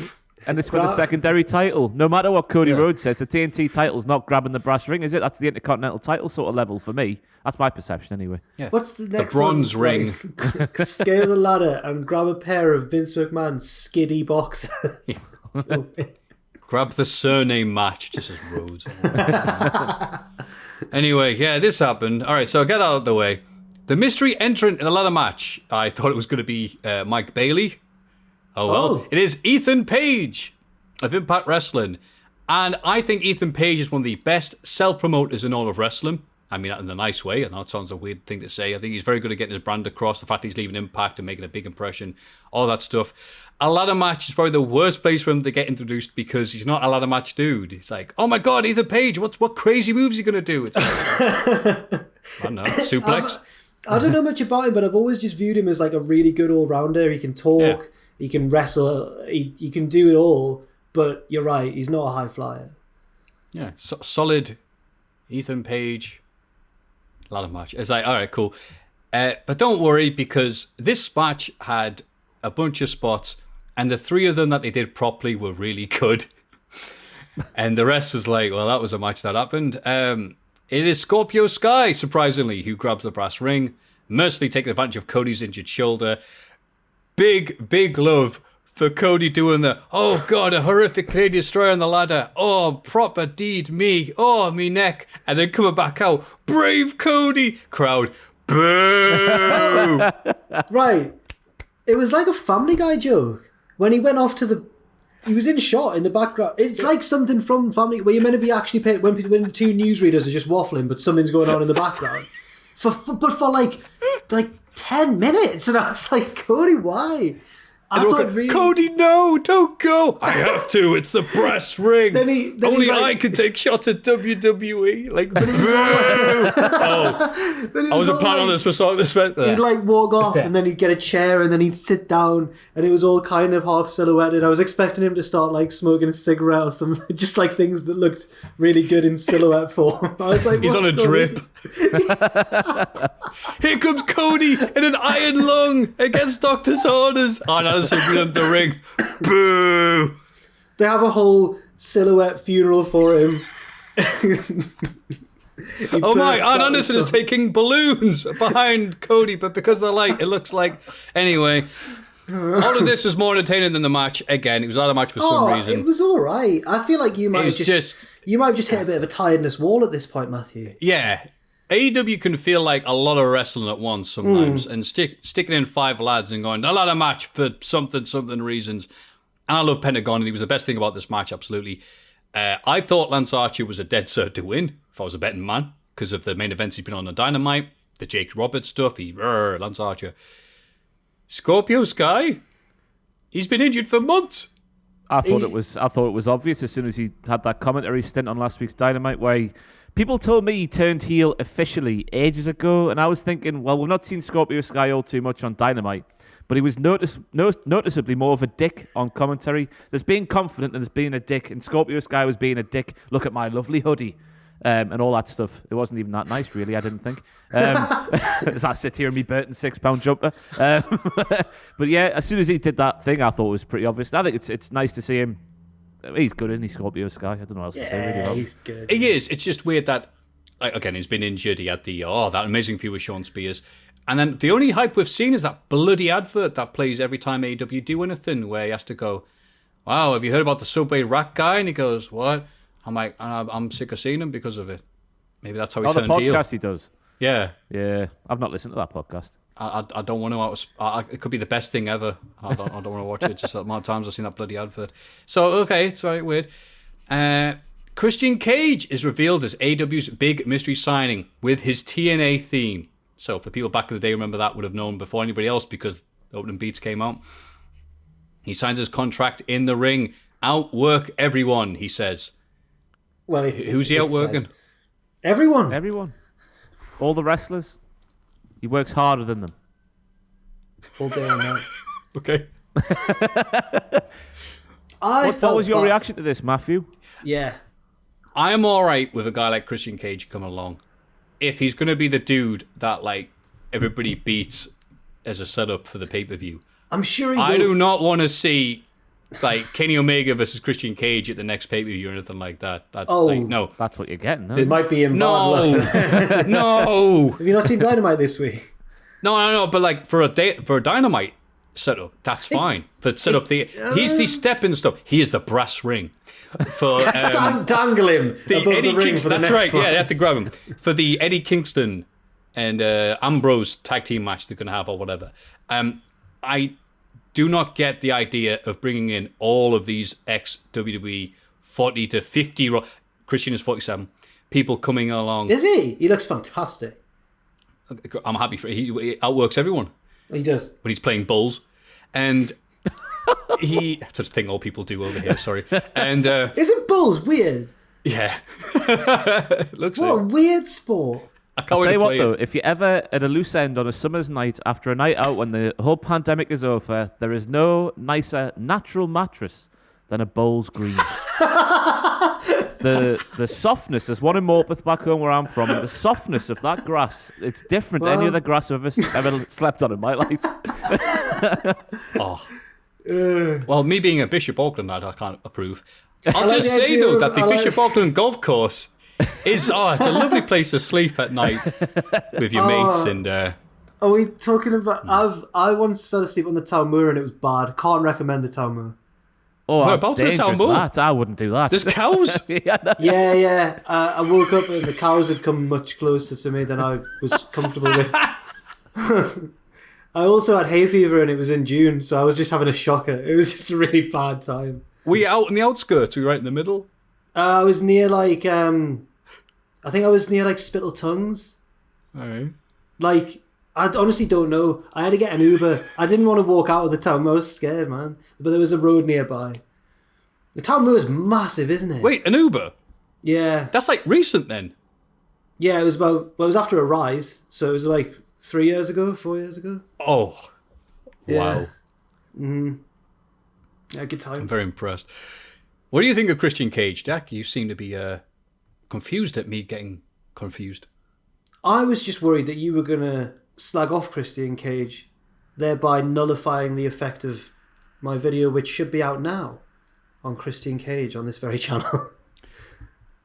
I think the message that we can send the lovely viewers of Cultaholic, because a lot of young people who watch his videos, is that you should just never trust old people. So we need to set a good example for the youth that watch Cultaholic.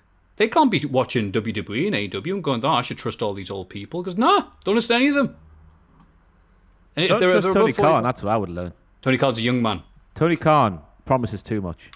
Overhypes things. Tony Khan gets very excited. Sets them up for failure, doesn't he, with his words. I think he needs to just calm down in the press. That would be my advice to Tony Khan, which of course he will take, because we are role models here at Cultaholic Wrestling.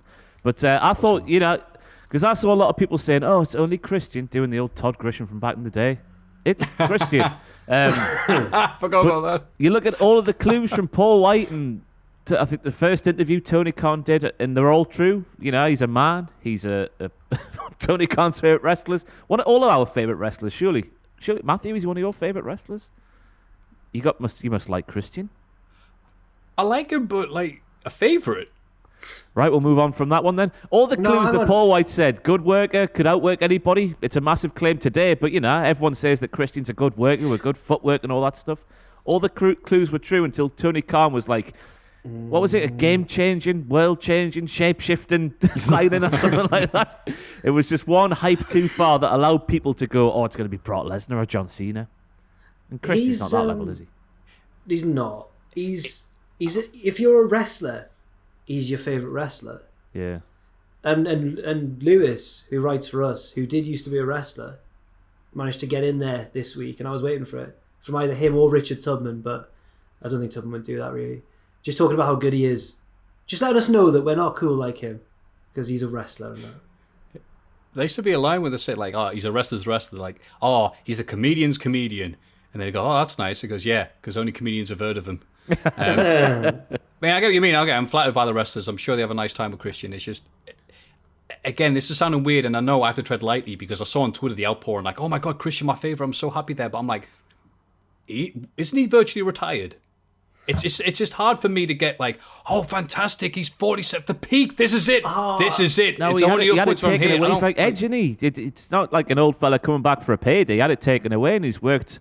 I was listening to that podcast he did with Renee, and he's worked to get it back like Edge has. I think him and Edge need to be classed as different to Goldberg, for example, coming back and getting a big payday. How so? Surely, well, they didn't want to retire, did they? They were forced to give it up, and now they're coming back and making up for lost time, aren't they? Oh, right, okay, when you put it like that, that's fair enough. And surely as well, they're going to be like using Christian where he'll help people back, he'll pass on his knowledge, you know, think a little bit. His benefits will be behind the scenes. It's like hiring a player coach. Yeah, but they have Paul White, Arn Anderson, Jake Roberts, Sting. Yeah, they've got lots of people. Yeah, Christian Cage is like, all right, make sure you come off the top rope with a crossbody every match. Christian's one of the best wrestlers ever. Sounds so crappy, didn't it? I'm sorry. Christian's like Mizawa. Come on, he's the best of all time. Oh no, he's in the Impaler '98. And if you don't believe that, then you're not a worker. You're not one of the boys. If you don't think Christian's one of the best ever. Yeah. Again, I'm thinking like a stupid fan. Yeah. Oh, good. Okay. Look, I'm not unhappy, but I'm not going. Yay! What's he gonna do? As a certain WCPW wrestler once said to me, "Get on the other side of that barrier, pal. You don't belong here." Who said that? Oh, what did I was say? it Christian? Did I say wrestler? Sorry, I meant referee. As a certain WCPW referee once said to me, "Get on the other side of that barrier." I reckon I could guess which one. Yeah, I was going to say, hang on, there's not many. The one that took himself too seriously. Oh. I'm not going to say anymore.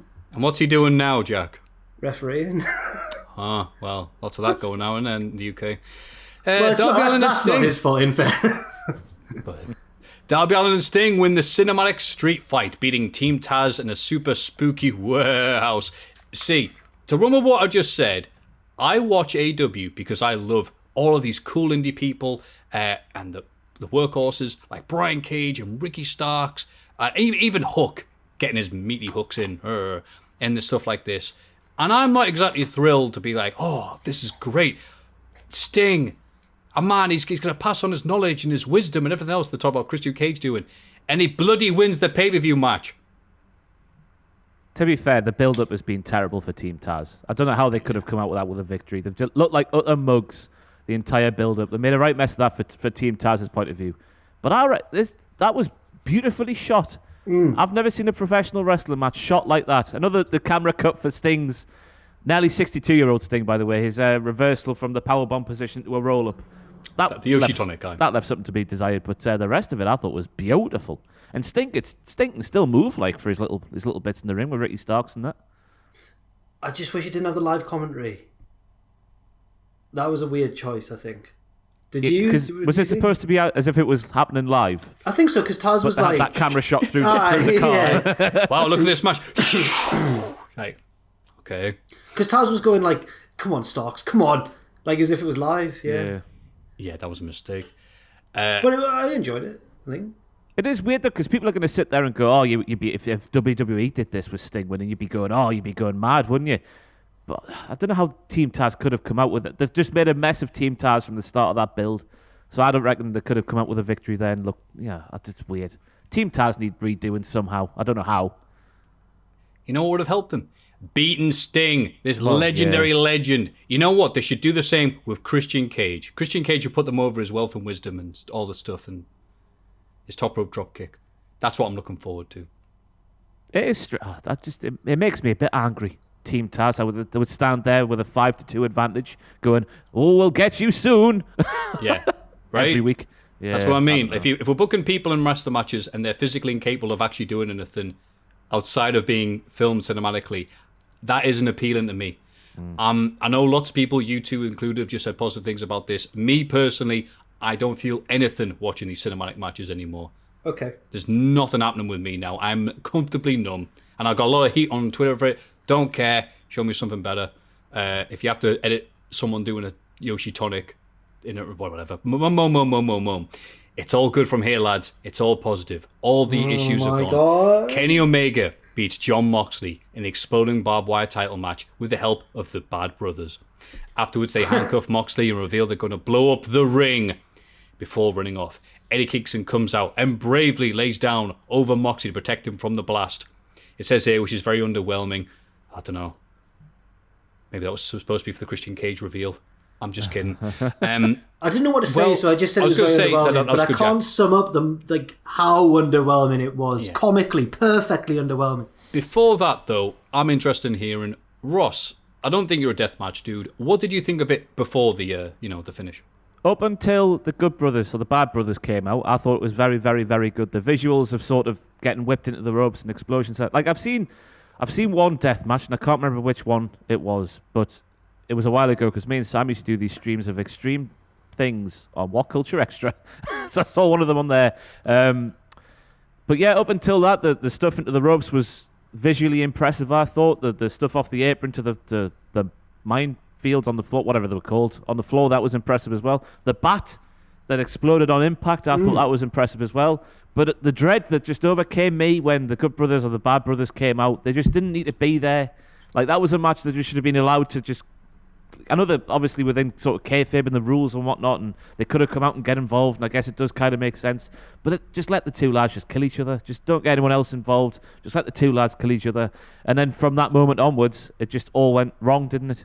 Just it was crap sort of beat down. We've seen it a million times before, and then the ending happened. So it was good up until the Good Brothers came out for me. An underrated part of the awfulness, I thought, because I agree, the match was excellent, and it's such a shame for the lads who tried really hard. But an underrated part of the badness, which I really laughed at, was when Kenny and the Good Brothers and Callis made their escape as the countdown was going on, because it was like they were running off stage on a pantomime or something. Kenny stopped and looked at the crowd and went, ha ha ha, and then like went off with it was almost like with a swish of his cape, and I was just like, bloody hell. And then yeah. I mean, it was absolute scenes in here, by the way. Me and Owen would, it sounds horrible to say, but we were bouncing when that crap sparkler went. I'm not somebody who does like reaction channel stuff, and this was a time when I went, oh, I should have. Absolutely. I mean, who did it? Was it Pacitti who did the live watch along? Yeah. Oh, I've not seen what his reaction was, actually. Yeah. He put down his fruit pasta lolly to laugh.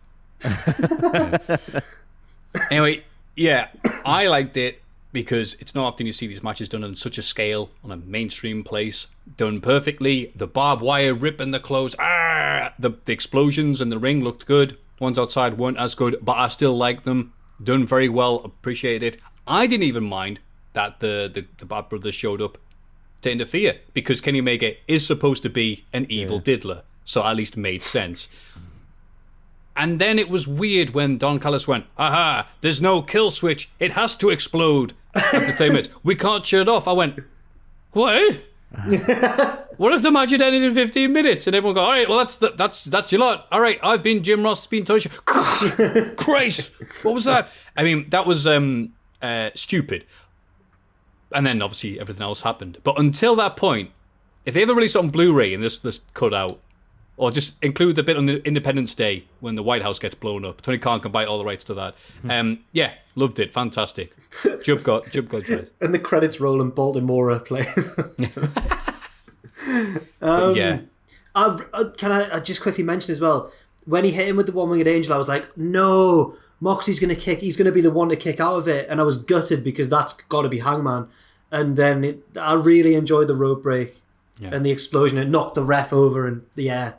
I was like, this is really good. And then it just went so wrong. Yeah. But overall, a weird pay-per-view because there was stuff I liked. And then I looked and just went, all right, but did I enjoy all of it? No. But did I enjoy some of it? Yeah. Will I enjoy what it's setting up? I hope so. Still going to watch Dynamite. But I saw some people saying this was worse than All Out last year. No. So I was going to say, what did you two think in terms of the last thing they saw, wasn't it? Like the sour taste in the mouth. Is that because just in case people skip the Hall of Fame segment, I know people skip the segments. We spoke about the explosion more in that segment than this one, so check out that analysis. Oh, people skip the Hall of Fame. Oh, Christ. Yeah. No, it's the best segment. Oh. People skip segments. Wait. People skip the Hall of Fame to hear us talk about wrestling. Oh, no. They're going to hear me slagging off Christian Cage. Oh, you know what? One of my favourite guys from 98 was Christian. He had the long hair and the brood. Ooh, good lad. Monday Night Raw. Oh, my God. Here we go. Never mind. Who cares about AEW Revolution? The bomb's not going off. 3-hour bomb. Miz claims that he'll win the title back in his rematch tonight. That actually opens the show, and Lashley beats him with ease, because how else are you going to do this match? Afterwards, Drew McIntyre cuts a promo backstage and criticises Lashley for taking the easy way to the title through Miz.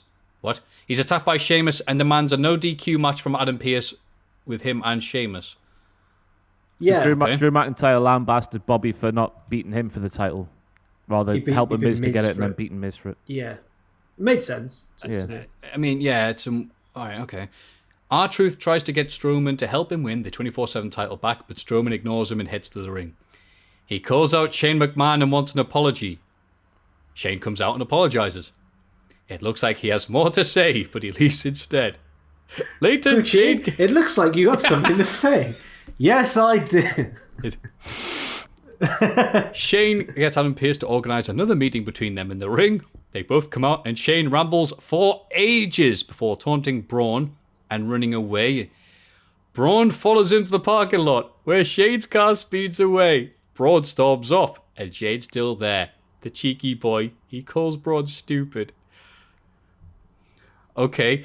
I think the best thing about this, other than the insane Twin Peaks-esque acting from Shane, was the fact that it's like, oh, Shane McMahon's a bad guy now. And no one told the Thunderdome crowd noise because it was still, yay! At the end, it was boos. Yeah, at the end, the guy realised the thing. He was like, uh-oh, switch. Yeah, because I've been saying on my videos that Shane McMahon's always been a heel. He's been a heel for the last few years. He's done nothing on TV that makes him likeable and should be getting a cheer. Raw Underground. Well, yeah, apart from that, obviously. But yeah, he's been arguably the biggest heel in the company, maybe, when he's appeared on screen over the past few years, especially from sort of the arse end of 2017 onwards, which has been a long time. So yeah, if this was a segment to try and get Shane booed as a heel, I thought it was completely pointless. Because Shane's been a heel all along. Shane's been unbearable all along. Shane, I don't understand. It's just, yeah, Shane forgot his lines. Thankfully, as we covered in the news section, just in case people skip the news section, Shane is fine. He's healthy. He hasn't got any issues going on. It's good to hear, legitimately, as much as I don't like the character, it's good to hear he's healthy and well. It's very confusing because we've still got a long way to go to get Braun Strowman cheered, although that's easily done by just having him doing big, stupid stuff like pushing over buildings and stuff. Get that Braun Strowman back. We all love that Braun Strowman, I'm sure. But yeah, it's going to be a weird one at WrestleMania, this. It's going to take the headlines for either the right reasons of Shane McMahon flying a very long distance or the wrong reasons, which is Shane McMahon out wrestling Braun Strowman and pinning him 1, 2, 3, which could happen. Happen. No. Beating The Miz was bad enough, but you can't be beating Braun, surely. With a power slam. Yeah. With a Kimura lock, because he's jiu-jitsu. What was it that Shane said to Braun to get him to chase him? I'm pretty sure he just went, Braun. What's that about? Oh, he went, Braun, I mean, in your life, I would never call you stupid. I find people calling other people that word itself is abhorrent. Yeah. And I would never. I mean, all through your life, I believe that the word stupid has been thrown around. Like, stupid is a stupid. I mean, Braun, in your life, stupid things have no doubt happened. The word stupid could be found by Webster's Dictionary as a descriptive word. I'm Shane McMahon. And I'm doing a very decent impression of someone high on coke. Maffew, I've got a computer game reference for you. Uh-oh. You know in Metal Gear Ross, Solid cover 2, your ears. You know in Metal Gear Solid 2 when it turns out you start to learn you're in a simulation and the captain starts to like starts to read out like history lessons and stuff just off and his voice starts going like a computer and it's like what's going on? That's what Shane was doing. Shane McMahon's going, I'm sorry that you had to pay for lunch the other day. I'm not been doing good with my money lately, Braun. What? Oh, nothing. Yeah, this is when the simulation broke down. Have you ever seen King Kong, the movie? What do you game? like films? Do you like films of gladiators in Braun? What game? What a segment. You know what? I wasn't interested in watching Shane versus Braun, but I am definitely going to be watching every other segment involving Shane McMahon from that one. Drew and Sheamus have their no DQ match and absolutely batter each other. But the finish is weird. They both ram into each other with a section of the ring steps and neither man can continue. That's not true. The referee has a look at them and go, cripes. That's it. And Drew gets over and goes, no. It's too late. The referee's already decided. Yet, Raw's made itself non-essential by the fact that they did Elimination Chamber. They had a bunch of storylines they could have gone with. They plowed through all of them in a week. And now they're going, I don't know. Have Drew and Sheamus again where neither man can lose? It's Fastlane, man. Fastlane needs to go. It's buggered the road to WrestleMania. It's a massive crater in the middle of the road to WrestleMania because this was obviously it was a good match up until the finish, which was a bit like, I was enjoying watching them beat the piss out of each other. But now we've got to set up a Fastlane main event match. Let's have them both die for a bit and then come back at Fastlane and have a big slappy match there as well. It's just Fastlane needs to go. It's pointless. Just ruins everything. Weirdly, even though I'm not looking forward to Fastlane as a show, I'm looking forward to the two match like Brian and Reigns and Drew and Sheamus. I think they'll both be really good, but you're right, it's just totally. I was about to say it's a roadblock, but they did used to call it roadblock. So. Hey. Yeah, they realised that was too apt, so they changed it. No, hang on, it really is. Xavier Woods beat Shelton Benjamin with a roll-up and celebrates with Kofi backstage. Riddle finds them, and they agree to watch his scooter during his match. He then beats Slapjack. Go away. So watch his scooter, so he must be a local lad then. Because if they're all arranged now in Newcastle, police having to clamp down on them. Oh, I've had a go on one, me. You've had a go? No, I'm saying I'm not having, have you? No, have you, Maffew? I'm tempted to. A lot of troublemakers are riding them around my ends. Oh. A lot of troublemakers. Lads, two to a scooter.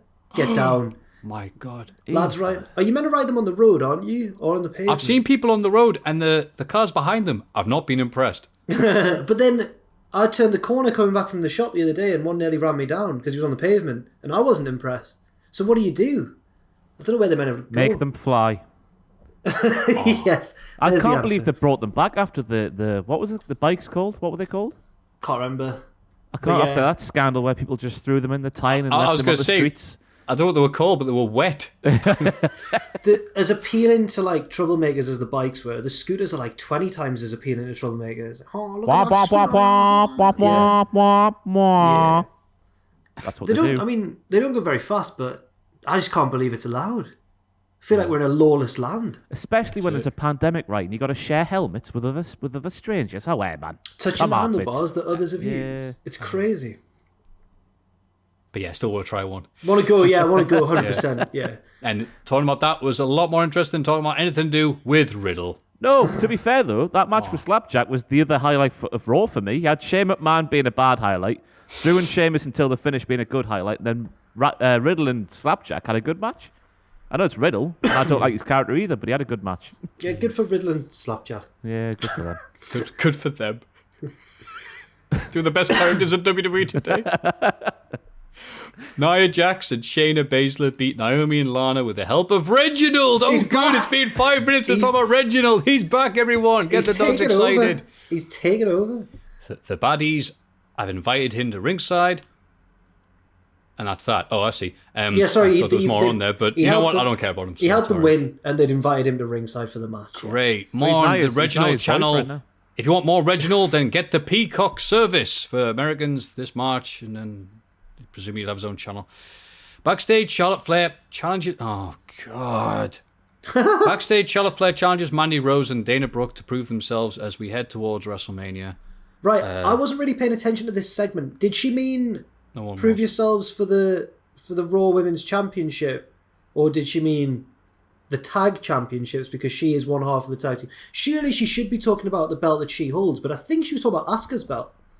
So I was coming out of my slumber at this point of Raw and trying to get back on track and rush the final bits of the show. So I think that Dana and Mandy cut a promo where they were saying like, "Oh, we're going to work hard and we're going to do some good things on the road to WrestleMania, whether it be as a tag team or as singles people." And that's where Charlotte comes in, because it's her business apparently, for some reason, which I've got no idea why. And she says, "Well, you've got to prove yourselves because I'm here and I'm Charlotte Flair." I think that's how the segment went down. Matthew's doing an accurate representation of what was happening to me during this week's Raw. But yes, Charlotte had no business being around there, in my opinion. But she was, and that's what she does these days. So good. Yeah. Fastlane handicap match: Mandy and Dana against Charlotte. Probably, maybe. Do you think Charlotte's gonna? Do you think Charlotte's gonna take the belt into Mania? She's going to win it before Mania? No, Reginald will win it Yeah. from her. Something. I don't care. But it's so cute. He's a cute little cutie. Do you think it's cute? And I agree. That's what Nia keeps saying. No, I hate these characters that get introduced and they keep on running up the ground and they just don't stop, even though they stopped being funny ages ago. I agree, Matthew. Sorry, that seemed appropriate. AJ Styles mocks Orton for his recent issues with Alexa Bliss. Orton challenges him to a match because those sound like fighting words to me. AJ wins after Bliss appears on the throne and says, "Not yet," causing Pyro to shoot from the ring posts, but not all of them. Hey, Tony Khan. And black stuff again spews from Randy's mouth. Ross, what did you think of this? Wait, rinse and repeat, innit? Is that the right phrase? I've just said a phrase there. It's yes, we've seen it before. It's a main event match interfered by some spooky bollocks, which causes Randy Orton to have a bad time. It's I don't know how you do things different, because we're building up to the Fiend coming back obviously at WrestleMania. I don't know how you do things differently, but that's what we're doing at the moment, isn't it? It's just the same every week. Right, Ross. Like I said, they had all these cool things built up for Elimination Chamber. This possibility, this could happen with this person, and they didn't do any of them. And now it's just like, they could have played last week's episode for this week's and just pretended that it was just redid the commentary maybe and just see if anyone noticed. Maybe we'll get that this week.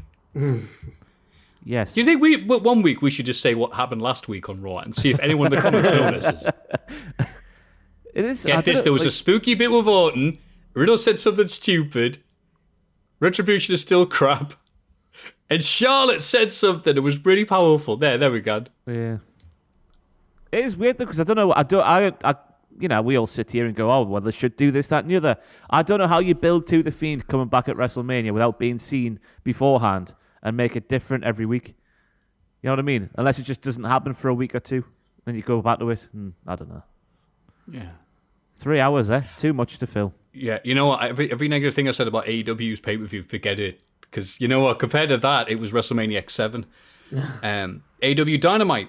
Matt Jackson loses a rare singles match to Phoenix as they build towards the Bucks versus Death Triangle for the gold. Daniel Kazarian watch on from the crowd. And we get reminded that, they still have that. If we're teaming up in a normal tag match, not any battle royals or anything like that, and we lose, we're kaput. Yeah, I think it'll be against the Bucks, won't it? They've got that relationship there. I don't want to see it. I just don't want that. I'm not asked about it either. Well, I like SCU, but not for long. I just don't want to. Well, yeah. See you later. Hey, that's very sad anyway. But it was a good match with Phoenix and Matt Jackson.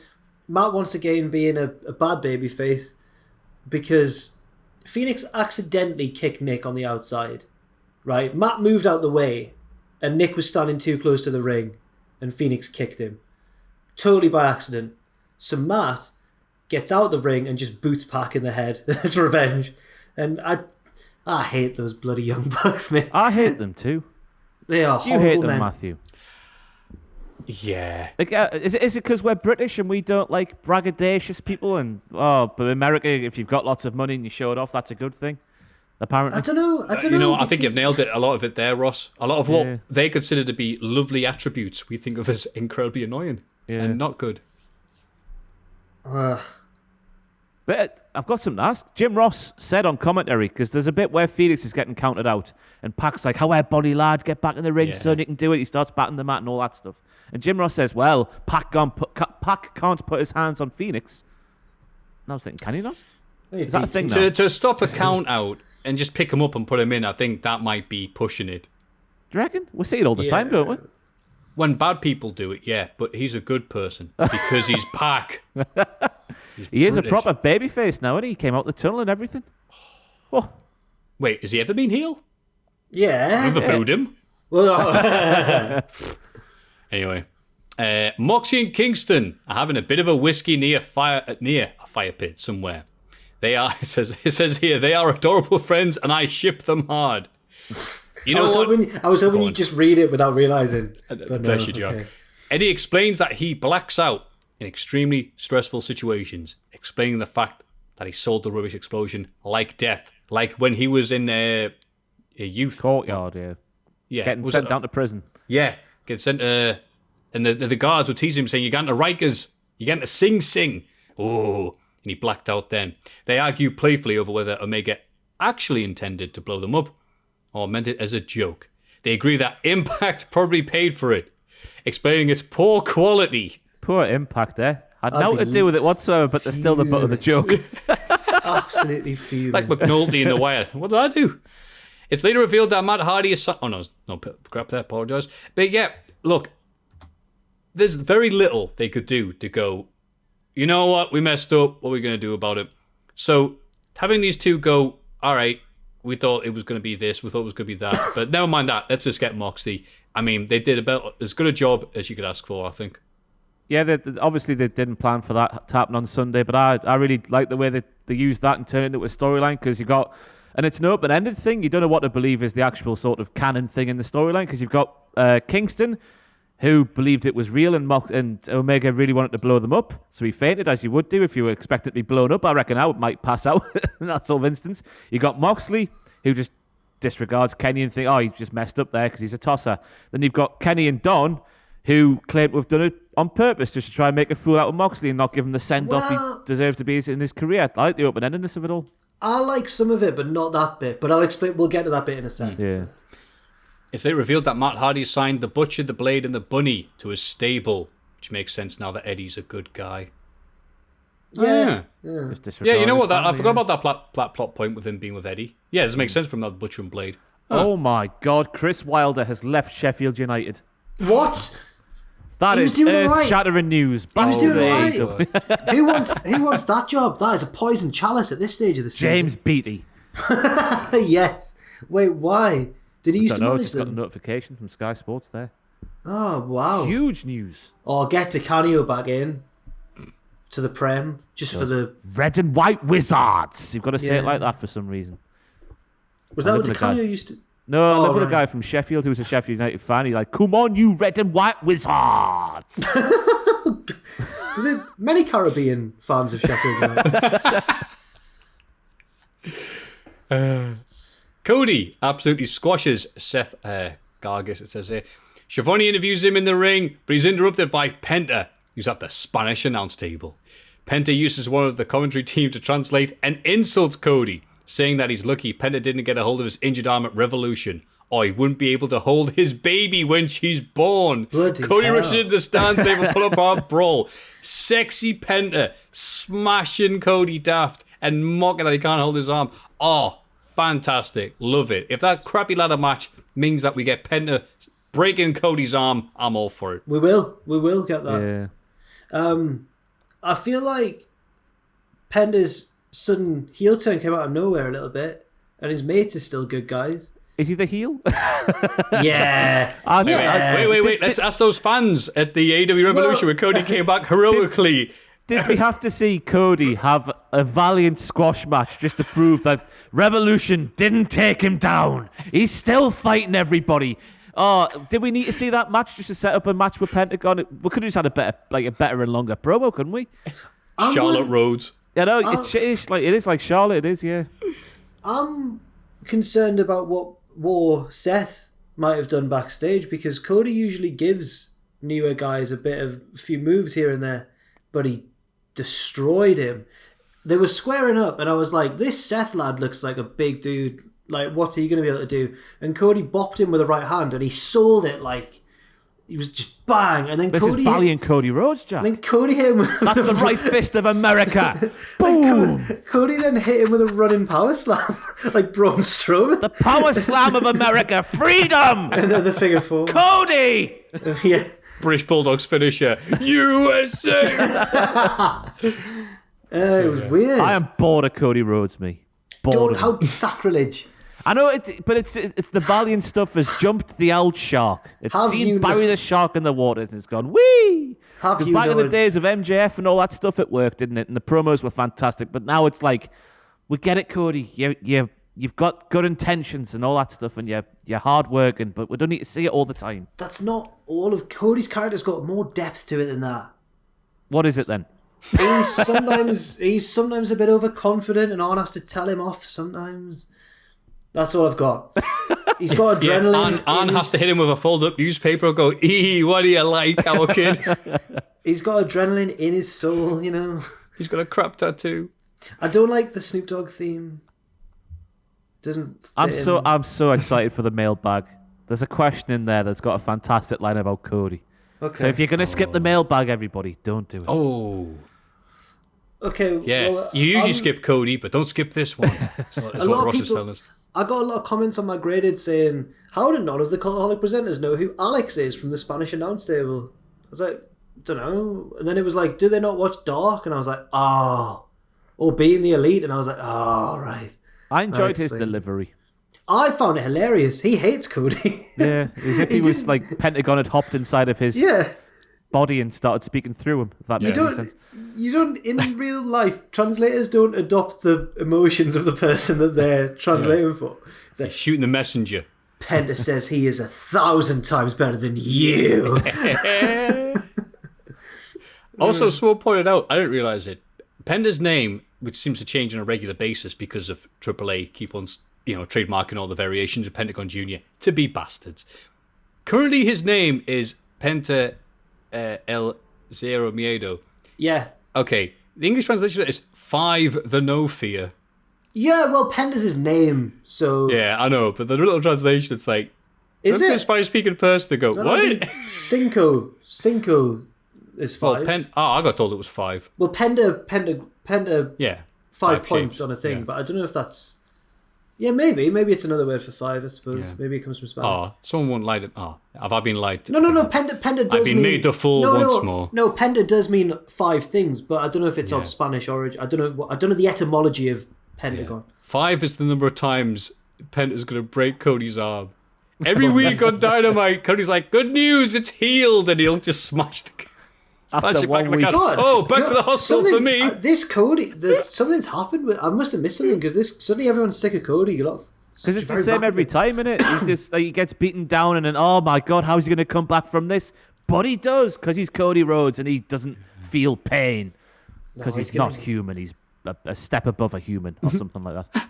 He's Space Marine or something. Yeah, you're right. Everybody has to take on is like evil as hell, so Cody can vanquish them to save the day.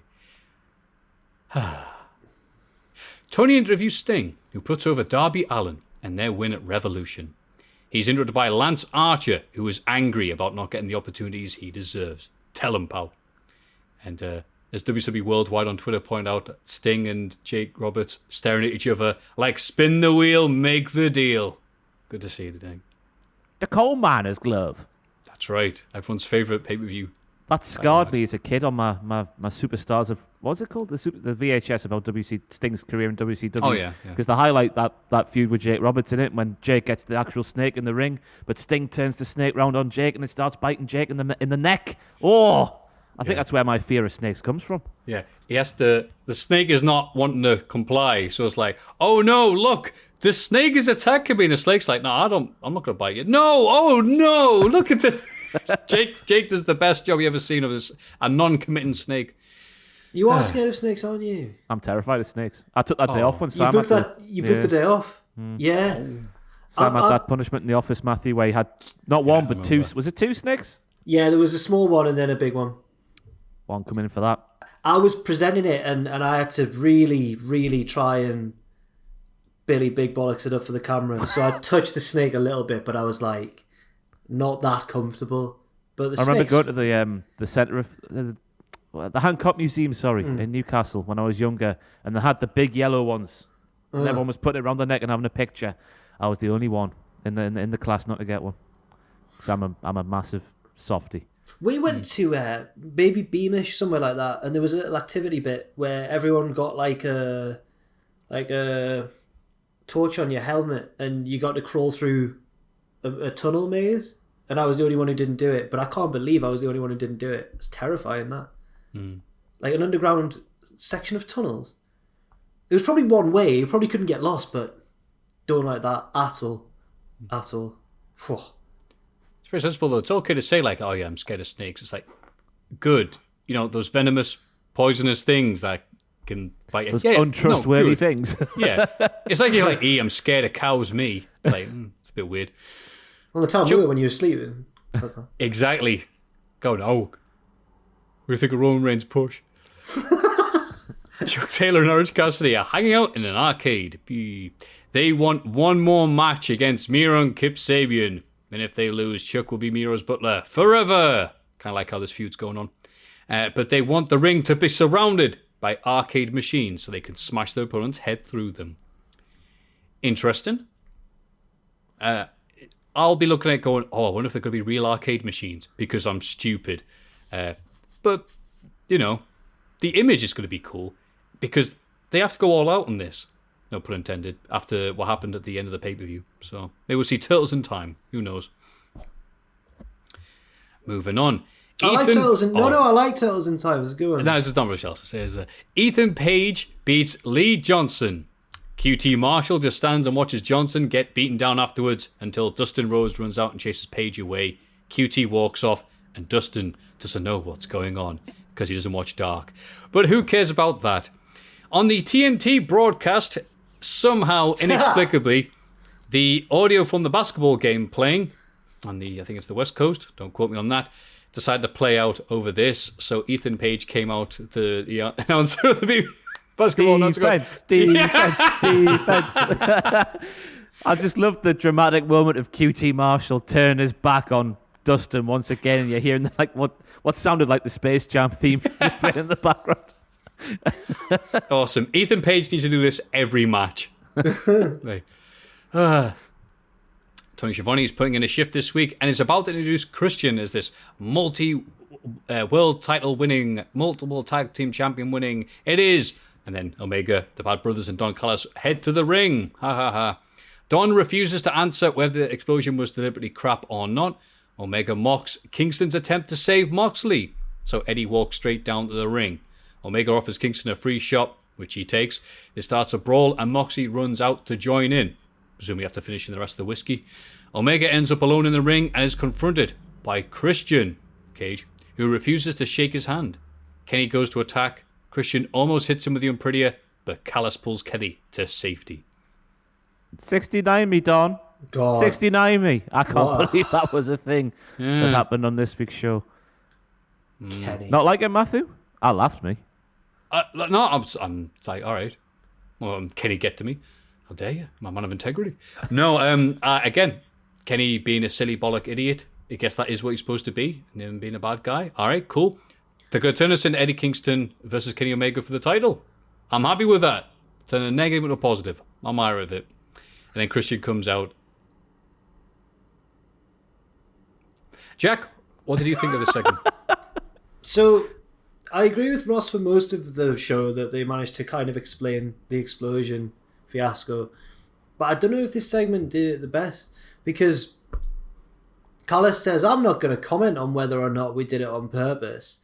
We're the invisible hand, though, and we like to take moments away. So maybe it would be good if we did it on purpose. And then explains all the reasons why it would be good. So why don't you just take credit for it then? Why did you just say, I'm not going to confirm or deny? Am I just thinking about it too much? Is that just him being like a sneaky heel? Just as like a... I took it as like him just using a bit of wordplay. Because he said we're not going to confirm or deny, but then he basically confirmed it. Yeah, fair enough. But that's the one thing. I just need to say, I don't know if they even need to address it now, but it's just the commentators, isn't it, that sort of lets the whole thing down now. Why did they act like it was actually the most devastating thing? Because it's all tied up from everyone, all the wrestlers' perspectives. It's all tied up now. It's just the commentators that need to explain their actions. Maybe I'm all right with that, though, because if Jim Ross goes, well, what about you, Jim? Why do you act to those Roman candles the way you did? And you go, because I'm paid to do so. Like, what do you want? Maybe the rest of the fireworks were under Excalibur's chair and they just misplaced them before the show. And he was like, oh my God! And they were like, That's great. That's where they were. Wait, Jack, that's fantastic. Yeah. Hikaru Shida, Thunder Rosa, and Ryo Mizunami beat Britt Baker, Nyla Rose, and Maki Ito. This match. I need to see more of just wrestling inexplicably being voiced over by Maki Ito singing. Just that visual and audio combination was absolutely sensational. I don't even know if they meant to do it, but they should do it every week. And then they cut the music off and she just kept going. Yeah, as you would. Got to get your SHI taken, haven't you? Yeah. Should have done the entire match singing, like New Jack style. Having that in the background. Imagine if New Jack, as he's battering people, is actually rapping. That would be so good. It works though, doesn't it? Like Vicky Guerrero and Shida were swinging canes at each other, and it's got Maki Ito singing over the top. The juxtaposition, fantastic. New Jack comes out one match and goes, you know what? I'm sick of singing that song every bloody night.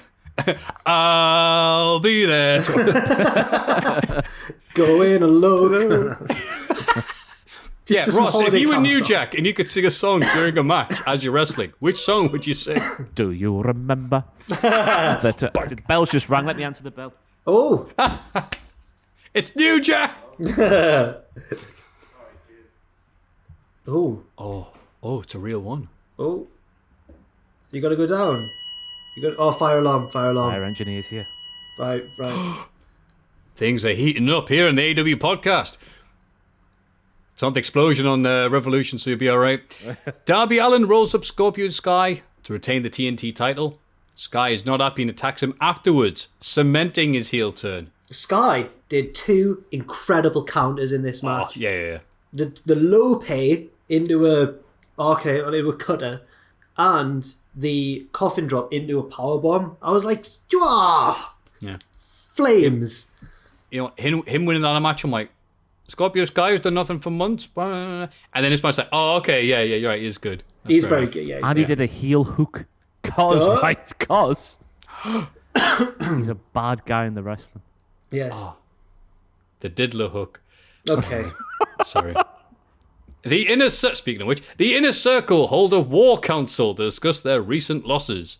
Jericho suggests adding a new member, but MJF suggests getting rid of one. Whoa. Oh no, sorry. Sammy Guevara interrupts. Emmerdale? It was, yeah. I didn't think I'd compare it to Coronation Street, mate, because it was like it's like an ending scene on the big Christmas episode. Yeah, right. Lots of moments of you go, oh, it goes a different direction. Oh, another direction. Oh. That's right. Butch Dingle Sammy Guevara interrupts, saying that he has footage Jericho needs to see. It shows MJF convincing Hagar, Santana, and Ortiz to turn on Jericho and kick him out of the group. MJF commands the Inner Circle to attack Jericho, but they slowly turn and face down MJF instead. It's a double swerve. Oh. Jericho goes, you think I didn't know this already? Or we don't talk to each other outside of wrestling? Ha ha ha. MJF begs them not to attack and swears he wasn't trying to take over the group because he was busy creating his own. Oh my God. The lights go down and the inner circle are attacked by Wardlow, FTR, and the other one. Jericho is busted open the Dynamite Diamond Ring, and Wardlow powerbombs him off the stage to end the show. Bloody hell. As someone pointed out on Twitter, Yeah. As someone put out on Twitter, it's the second failed coup that Jericho's family being involved in this show. No! Can't take credit for that one. Balls, no. Yeah, the very rare triple swerve, I think. But it worked. I loved it. Do you not love it? Well, I was there going, yeah, but why do I care that Jericho's crew and everyone's been talking? I went, oh wait, Sammy Guevara's in. Oh, right, that's why. All right, yeah, I'm all for it then. Yep, cool, good old Sammy. Do you know Ross? Yeah, I like the twist and turn nature of it all. And then MJF, just when it looks like he's going to get his arse handed to him, like he's deserved to have done to him for so long. And the prick pulls one out the arse, doesn't he? Sean Spears. If this doesn't get Sean Spears looking good, no it will, as far as I'm concerned. This is the one. This is it. Sean Spears, have you ever seen like those, Jack might have, like those 6-man like tag matches they have in Japan where it's like the mega legends and there's one dude that sticks out and you're like, why is that guy there? And it's like, because he's there to take the... He can still wrestle. Pin. So it's like... Yeah. The Great Buddha, Masachono, and Tenru to take on Onita, Kobashi, Masa. Fake Sting. You know, you're like, oh, okay. That is the Sean Spears role. Yeah. But he's got a chair. He's got a thing. I did like his curb stomp through the chair. That was gnarly with a capital G. I'm surprised Sammy's taken those bumps after all the bloody issues he had with chairs last year. And also, still love him. It was pointed out that MJF and Sean Spears go way back to the start of the lockdown era because they were gambling on the matches. They were being pals. Do you remember that? No. Do you not? Just in the crowd, yeah. On the side of the ring. Whenever it would go over to them, they'd be like taking bets on the matches and stuff. Wow. It was good. It was good. It was funny. It was good. No, it's just weird how like AEW keeps on doing this. Like, this thing, and then someone will go on Twitter and goes, oh my god, this interview 3 years ago where MJF said, you know what, I'm totally going to turn on Jericho and start my own stable. Just you watch. Ha ha ha. No. Like, oh, they had this plan for years? Oh, wow. AEW. Playing 4D chess. Well, the thing that this is really highlighted to me, and yes, last weekend's pay-per-view had its weak points, obviously, but it's so much better when a company has an end point and books backwards from it in the traditional way. Because I don't know what Vince is up to, but it's very obvious when they're making it up as they go along, as opposed to like having a planned out story, which is always better.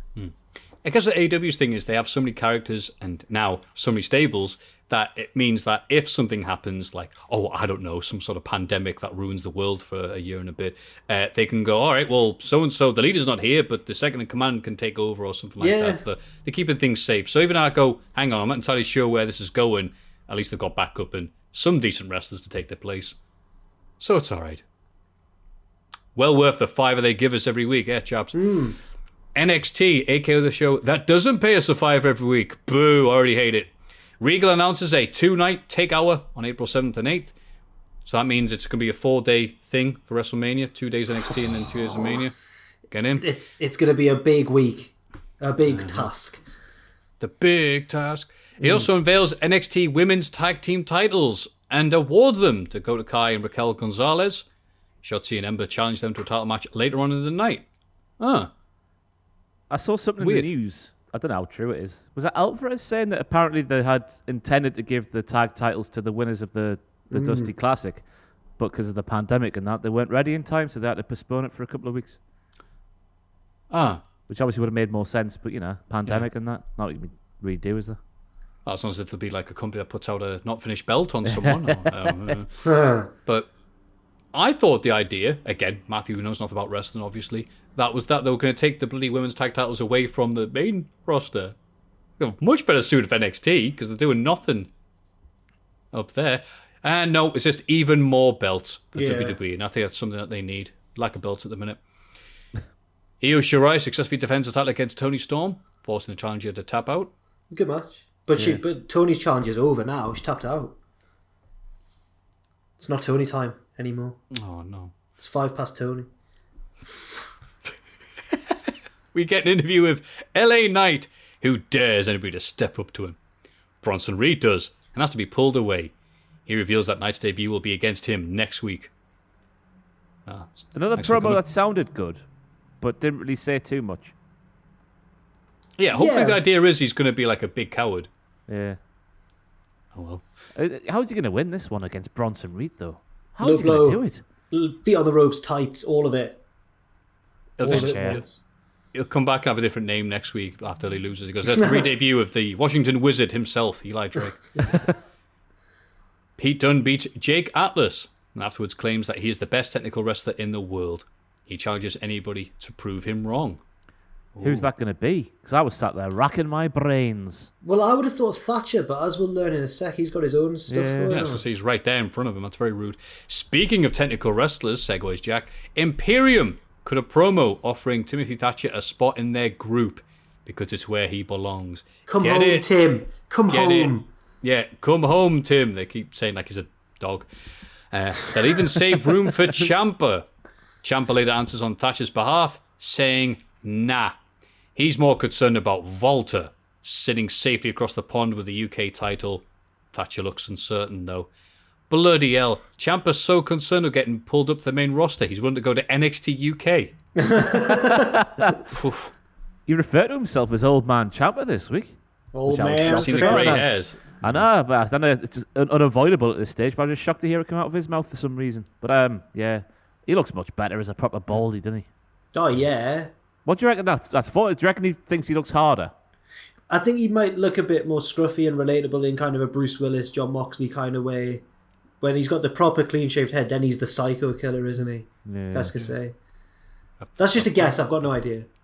I went for him to go, that old man Ciampa. He used to get C6 Steve singing his entrance theme. It reminds me of Oh, C6 Steve. C6 Steve. Remember that from the late noughties? Yes. Bloody hell. Yes. With banjo made from a car. It was banjo made from a car. He used to have a little banjo made from like a car hubcap.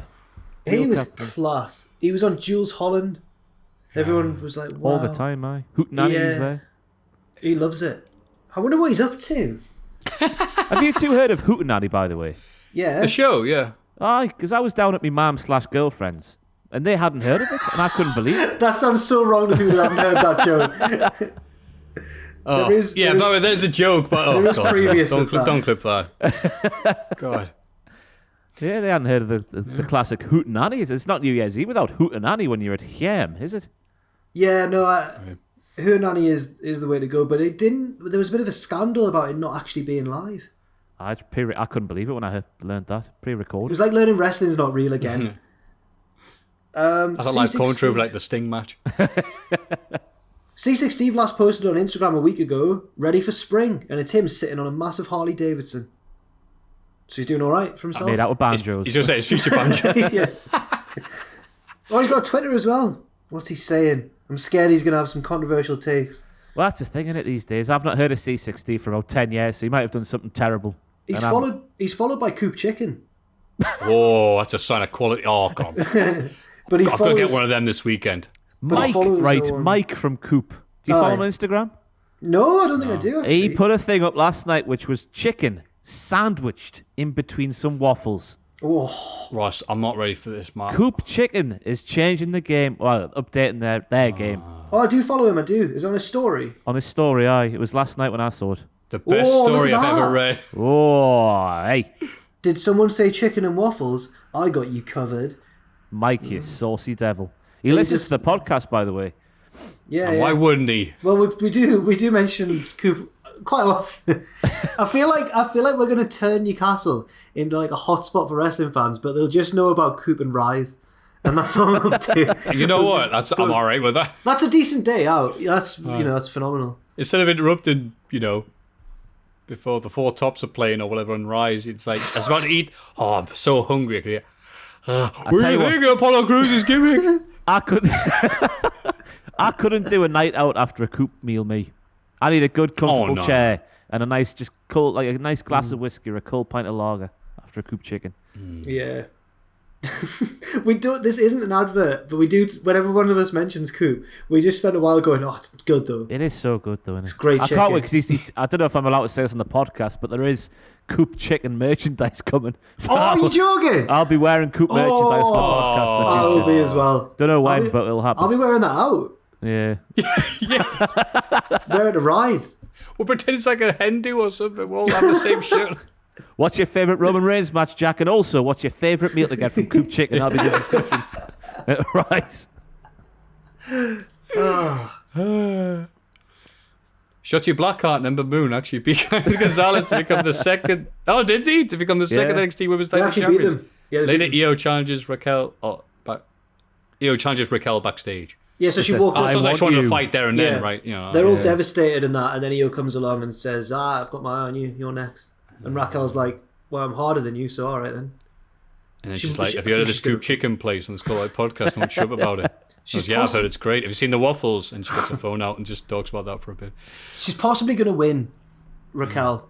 Maybe I not think the she will. maybe not the first time of asking, but she's going to be the next champion, I reckon. Zaya Lee faces Caden Carter and stomps viciously in her leg. Casey Catanzaro hits her with a crutch for the DQ, and Boa rushes in to attack. Sorry to say Boa, I don't want to scare you there, Ross. Caden hits him with the other crutch and escapes with snakes. Katie. Yes. It took a second. It wasn't great, I'm sorry. Jordan Devlin is in an airport and reveals that he can travel to the States. Can you, pal? Oh, great. Good to hear from you. Clearly whispering so nobody else in the airport could hear him. I'm ashamed to be NXT Cruiserweight Champion. I love this time of year. It's a Yeah. great time. WrestleMania. That was awful accent, that bad one. It was appropriate for this person, though. Santos Escobar complains about this to Regal before we see his henchmen in tag team action. They face the grizzled young Vert and beat them at distraction from Breezango, dressed as astronauts. Oh, remember those stripper gears they had all those years? Oh, they're back But again. wait, yeah. Matthew, but wait. There's Okay. a twist in the tail. They attack them and get beaten down. It turns out to be all a ruse, as the astronauts reveal their helmets to instead reveal it's MSK. The real Breezango hit the ring and attack Wild and Phoenix. The two face teams dance together. And Fandango anoints Wesley. Is it Wesley? No, it's the other guy. Desmond Xavier's Wesley. Yeah. Yeah. Who's the other guy's name? I keep forgetting the other guy's name. Nash Carter. I wanna Coop say? Chicken. Oh, sorry. Coop Chicken. He anoints Coop is it Chicken, Nash? an astronaut, by putting the helmet on his head in a ceremonial fashion before they gyrate their hips. Thought it was a lovely moment. Nash Carter. A dry eye in the house. Finn Balor beats Adam Cole to retain the NXT title after Cole is spooked by Kyle O'Reilly appearing in the front row. I think it was local Soundwave. Sorry, I forget the guy wrong, but there's all these great Twitter accounts I follow that said Kyle O'Reilly looked like the bully in a Nickelodeon TV series. He's had something terrible's happened to him. He's gone to his dark emo phase, hasn't he? Like he's misfits. No, that's not emo, is it? That's more punk. He's punk phase. Yeah, he's wearing all the denim. Yeah. Yeah. Dark denim. Like Just to impress Blue. Triple H, innit? blue Spider-Man 3, Kyle O'Reilly. O'Reilly attacks Cole afterwards, is pulled away by referees. While back in the ring, Balor comes face to face with Karrion Kross. Balor's got eyes in the back of his head. He went, took you long enough, and then turned around and Karrion Kross was there. Karrion Kross looks legitimately terrifying. There's something about him, partly that he's absolutely wedge, but something about his face. It just looks like the sort of person who could bite your nose off if he wanted. I'm scared of him, man. Something about his face, I'm just scared of him. Is it the expression? There's just something about his face where you're like, if I even touch you accidentally, you're just going to explode. I'm scared of that man. He's got a scary face somehow. Not in like an over the top wrestler sort of way. In a realistic, like, I'm staying the hell away from you way. I'm just going to find his face. Did you hear that? He's got a scary face. No. I'm so scared of his face, Ross. I can't even look at it. I'm so scared. I'm going to Google his face, right? Right, I found an example of his I'm scary So face. scared. He So looks scared. like- My little hat might fall. Why am I doing impressions of you without? Sorry. Look at... Let's have a look. He looks like he's ready to devour a Coop Chicken. I'm not scared. He's got a scary face. He's like a shark. Oh, What else there's a nice one. What else do you think of it? Oh, there's like a nice couples one of him and Scarlett, and he's smiling. Anyway, ruins the illusion. I was trying to see how long you could do that. Go on, what else do you think of it? Probably like, probably like handsome and that, but just too scary for me to be able to notice how attractive he is. Have you met him? I've walked past him, so no. And did you like run away? Like, I was kind of pushed aside by his force field. He's terrifying, man. I think I was with you at the time. I think it was in Caesar's Palace. I remember walking past him. It was on the way to that press conference, wasn't it? I thought it was when Maffew was trying to get guest passes for Pacitti who wasn't there, and we told him about 5 times. Me and Maffew went to the desk, and Matthew's like, I forgot about that. Maffew obviously thinks I'm like 12, so he's like, I'll take care of it, pal, don't worry. He's like, yeah. So there's you, Sam, Ross, and Pacitti, and I was like, there's not Pacitti, and he was like, no. And then he's like, can we have 4 VIP passes, please? And the guy's like, 4, yeah? And I'm like, just 3, please. And he's like, no, 4. And he got You would have given us them, though. The bloke's like searching through the press list for Adam Pacitti. He's like, he's not on here. And I'm like, no, I know he's not. It's fine. So again, I misinterpreted. He said he's not here. So I said, I know he's not here. Yeah, but because when he comes along, in the second plane, Matthew just thought he was back at the hotel. I was like, no, he's not here. He's not in. He's in your and I was car. like, it's not Randall Hopkirk deceased. That's only I can see him. I know he's like, not here now. This was pre-edible, was it? It's like day 1. Even better. No, Jack, I'll take care of this. Well, yeah, because you were like my little guide for that hour or two. Matthew's obviously a much more experienced convention goer than I am. Not just wrestling convention, like any form of convention. So walking around with you, I felt like I was with like a huge star, Maffew, because you were like walking around and everyone was. You had like wrestle crap and that. They were like, Maffew, yeah, and I was like, wow, Maffew's like you're like Brad Pitt of Caesar's Palace that day. It was like being in Ocean's 11. It's class. Oh, you introduced me to people, and now you were like, this is the bloke who wrote The Death of WCW with Brian Alvarez, and I'm like, oh my god, nice to meet you, I'm Jack, and he's like, oh, Jack the Jobber. I'm like, stop it. You don't know me. It's fine. That was crazy. I'm saying this now because I'm walking around pretending to be confident, but secretly I'm bewildered and confused at the fact that there's people that I grew up reading who I still respect the hell out of, like Artie Reynolds. Yeah, that was it, Artie Reynolds. Yeah. And the Blue Meanie's like, hey, let's go get chicken wings together. Not chicken coop. No, don't have that in Las Vegas yet. But me and him got that, and I was like it's nothing. I'm like, yeah. But I have to keep on going, because if I stop to think, I go, what's happening? No, you seemed very comfortable, and I was freaking out. And like, self-defense mechanism. Maffew, do you want to come to wherever and get some food with us? No, mate, I'm going to meet up with Hornswoggle. He wants to have a few drinks. All right, then, that's cool. You go and be... a few drinks. God. You go and be class with the wrestlers and that. I need to hang out with Hornswoggle. He makes me look, fake. He doesn't. I walk back and go, God, Hornswoggle looks amazing. Hornswoggle did a proper, like dad joke. Because we were walking along and Hornswoggle's coming down the escalator to meet Maffew, and he sees Maffew and pretends that he wants to get away. And he turns around and starts to climb back up the escalator. I forgot he did that. What a guy. Yeah, it was funny. He was good. Sorry about that interlude there, but Maffew, you know what? I can tell that I don't really pay much attention or care that much about NXT. So I'm happy to talk about Karen Cross's face, Chicken Coup, and getting smashed in Vegas. Maybe that'll be a nice thing for a watch on, a reminiscent. I look back at the anniversary of StarCast 2 when we're all together. As soon as we get that first podcast rewatched together, who can tell? So there's some sort of ancient booking device for putting dates together. Oh, well, that's the end of This Week in Wrestling. Yes, it was long. Let's have a rummage in our mail bags. Mailbag sponsored by, oh, I know, your favourite takeaway. Number 1, hello, friends. I didn't do the introduction to the mailbag. How rude. Let's look at the mailbag. Number 1, hello, friends. I'm doing my yearly rewatch of every WrestleMania right now. Every year you do that, bloody hell. Was it 5 days and 5 weeks? 5 days it must be. What am I doing here? Someone worked it out because someone was saying on a stream we were doing, you should do that as a punishment, watch every single WrestleMania. Whoa. Someone worked it out. I think it must be 5 days. I'm just talking bollocks now. Ross has started to, I think he's hit the cliff. He's starting to slur his words a little bit. We have been sat here for 2 hours and 9 minutes. Last week's podcast was finished by this time, Maffew. Oh, Pacini was in airplane mode last time. I did notice this, actually. I didn't watch all of last week's podcast, but I saw the length of it, and I was like, a Pacini podcast going about 2 hours?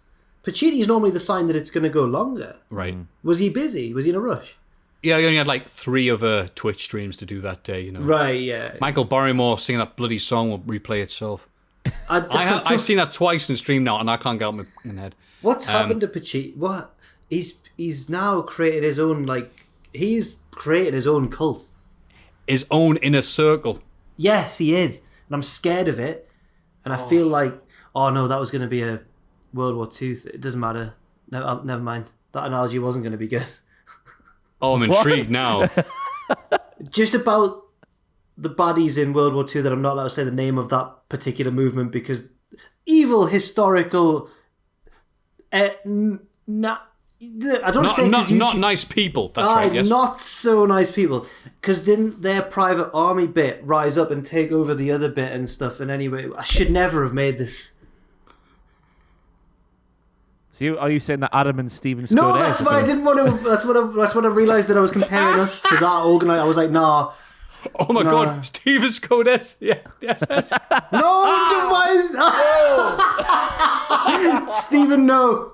You know what? I can't even joke about that. Steven Scott is like the nicest dude. Stephen, if you're listening, no, Stephen, we're sorry. We're sorry for including you in this terrible bit. We're so sorry, Stephen. I was just saying that as Steven Scott is in the role of the most prolific, member of like Adam's gang. Oh, yes. There's a dramatic pause there. Yeah, I'm doing my yearly rewatch of every WrestleMania right now and noticed that a lot of the songs WWE has used for the event's theme have been some of my favourite songs. I then realised they were some of my favourite songs only because I heard them at WrestleMania. Oh. My question is, do you all have any favourite songs or musical artists that you've discovered or like because you've heard them through wrestling? This includes TV/pay-per-view themes, wrestler entrance themes, or others.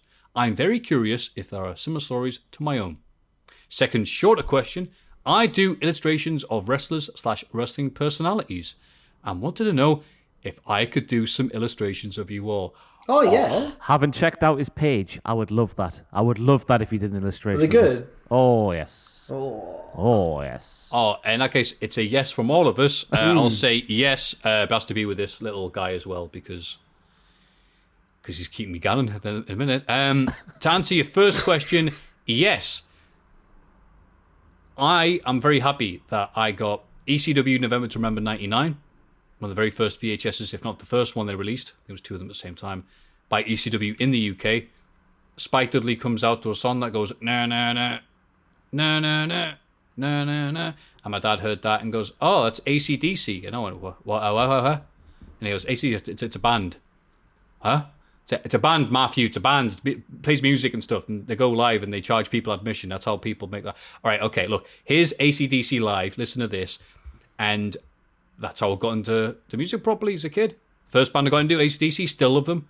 And then got into some more rock bands, more heavy rock, other genres and stuff. And it wouldn't have happened. Maybe I've discovered something else, I guess. But Little Spike Dudley is how I got into that. nice. That's a good story. Thank you. Sometimes I got one. Was Jack, it also what about like? yourself? Was it also like how you got it? Do you like Pantera and stuff? Was that also from ECW? Yeah, you know what? Because it would have been going to Napster and going searching for ECW Rob Van Dam.mp3. Oh, Lars will be after you. Ulrich, not sorry. Sullivan. Have you seen these on Cameo, by the way? Yeah, people think, wait, Lars Sullivan. Have you seen Lars Sullivan's Cameo? No. Oh, What? my God. Hey, it is absolutely fantastic. Oh no. The little trailer for it is like, I can send you positive messages like, go on, do some good things today. Or I can send you really mean ones where I do it. It's fantastic. Fully recommend you go and watch it. Have you got any favourite wrestling themes or music that has helped your life, Ross? When I used to go to the gym in my teenage years, my entire sort of gym playlist was shaped by pay-per-view themes. The likes of Trust Company, I wouldn't have known them without the wrestling. Or like Seether, Sold Me. That was one of the common ones back in the day. You sold me up the river. That one. All that kind of stuff. I like listening to heavier stuff when I'm doing when I used to do the working out. Don't so much these days, obviously, but you know. No, What's it been greeted by silence for? Am I speaking to different? No, because I'm just saying. Because we love you so much that no one wants to say anything bad about you. I popped into the office the other day from a social distance, and I thought Ross looked like he lost weight. Definitely. I'll go for walks now, but this is when I used to be like a footballing teenager, going in the gym. I haven't been in the gym for years since I was at uni. Oh, I don't necessarily. I listen to podcasts on my walks. I don't listen to Sitha. I don't just pumped up for a walk. Do that. Oh, I do that. Like, I power walk everywhere, which is I don't know, stereotype for some people. But yeah, and so when I got into jogging, I completely knackered myself the first time I did it. It goes, me ankles, me shins, me everything. Why is this? And I asked me mates who jog and goes, oh, we know what you're doing. What music you listen to? And it's all, the Doom soundtrack by Mick Gordon. He's like, no, that's not how you're supposed to be. You're like going like you're being chased by a lion, aren't you? I'm like, yeah. I'm like, no. Put Hall & Oates on. How about some steps? How about that on it? And then it actually turns out to look nicer. So, and what about yourself, Jack? Well, I've already mentioned My House and Hello Friday from Flowrider. And to this day, My House, the opening piano still makes me feel a bit excited because it was when we were going to WrestleMania and stuff. And I was, a younger man, and it makes me sick to think how long ago that was now.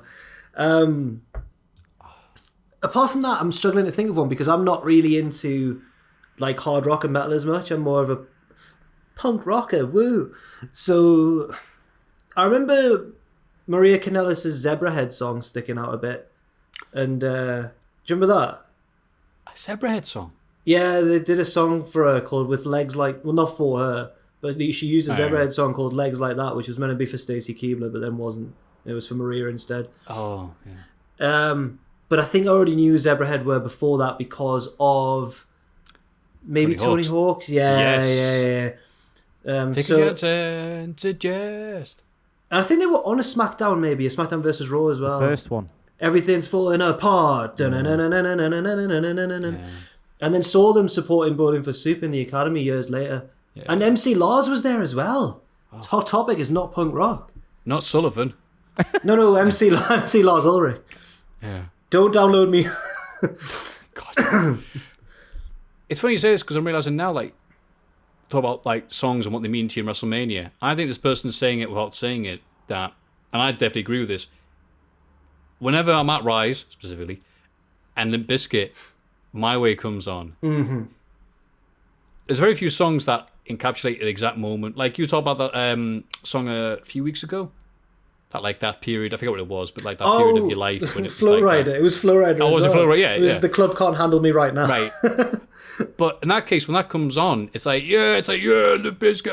And then it's almost like, you shut your eyes. Oh, not probably a good idea in Rise, but you pretend to shut your eyes and you can see Austin and The Rock go, just one, and all this. And so you remember that feeling when you saw WrestleMania X7 and wrestling was at that peak. And you had these mates and that mates, and it is, that's a good feeling. Everyone does the stunner to each other in the club. And, Anyway, sorry, I just rambled then. That was good. I like that question. Yeah. And we would love some artwork as well. We would love it. By the way, for people going, why have you done any more dogs? I haven't had the chance to print any out. Sorry, there's no more ink in Newcastle right now for all the dog pictures from last week. So once we've found some more ink, there'll be some more. Right? Once we've fished a few local squids out the tine and milked them, then we'll have ink. That's how we live up here. Once you throw in some bikes in the tine, some more squids. How do you milk a squid? I've got no idea. I just made it up because they give me a squid and I'll show you. Why don't you just squeeze the head? Well, surely each individual, like your conditioning hair. I don't know. Like Mizunami. That's because he has real. Number 2. Hi, Diddlerinos. Hello. You should do a cameo for Lars Sullivan and ask him how do you milk a squid. I feel bad bringing that up now. It's just how funny. Don't actually buy stuff. Just watch the funny trailer that's free to watch. It's just funny what he does on there. Hi, Diddlerinos. I've just finished a virtual 874-mile walk/run from Land's End to John O'Groats. Bloody Christ. hell.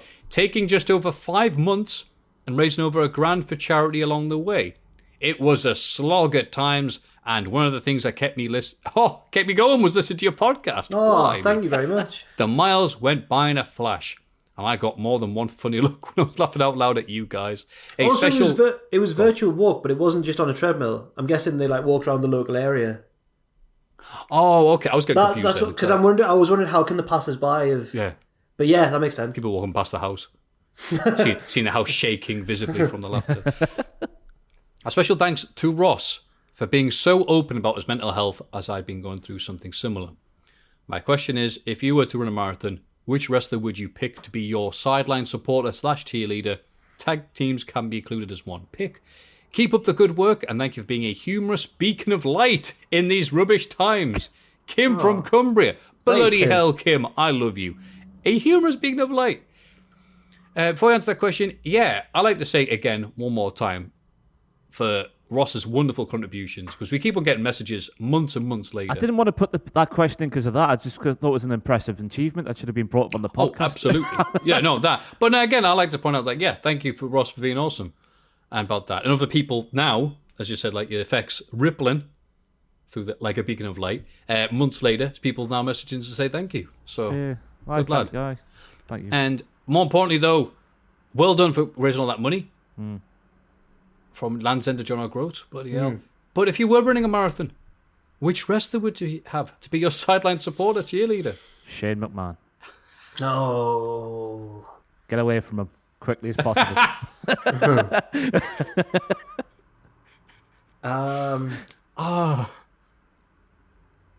Eddie Kingston would be good because he'd either go, yeah, you could do it, yo, and he'd be like a really motivational type. Well, I was in Rikers from. It sounds like you're going to start singing Uncle Cracker.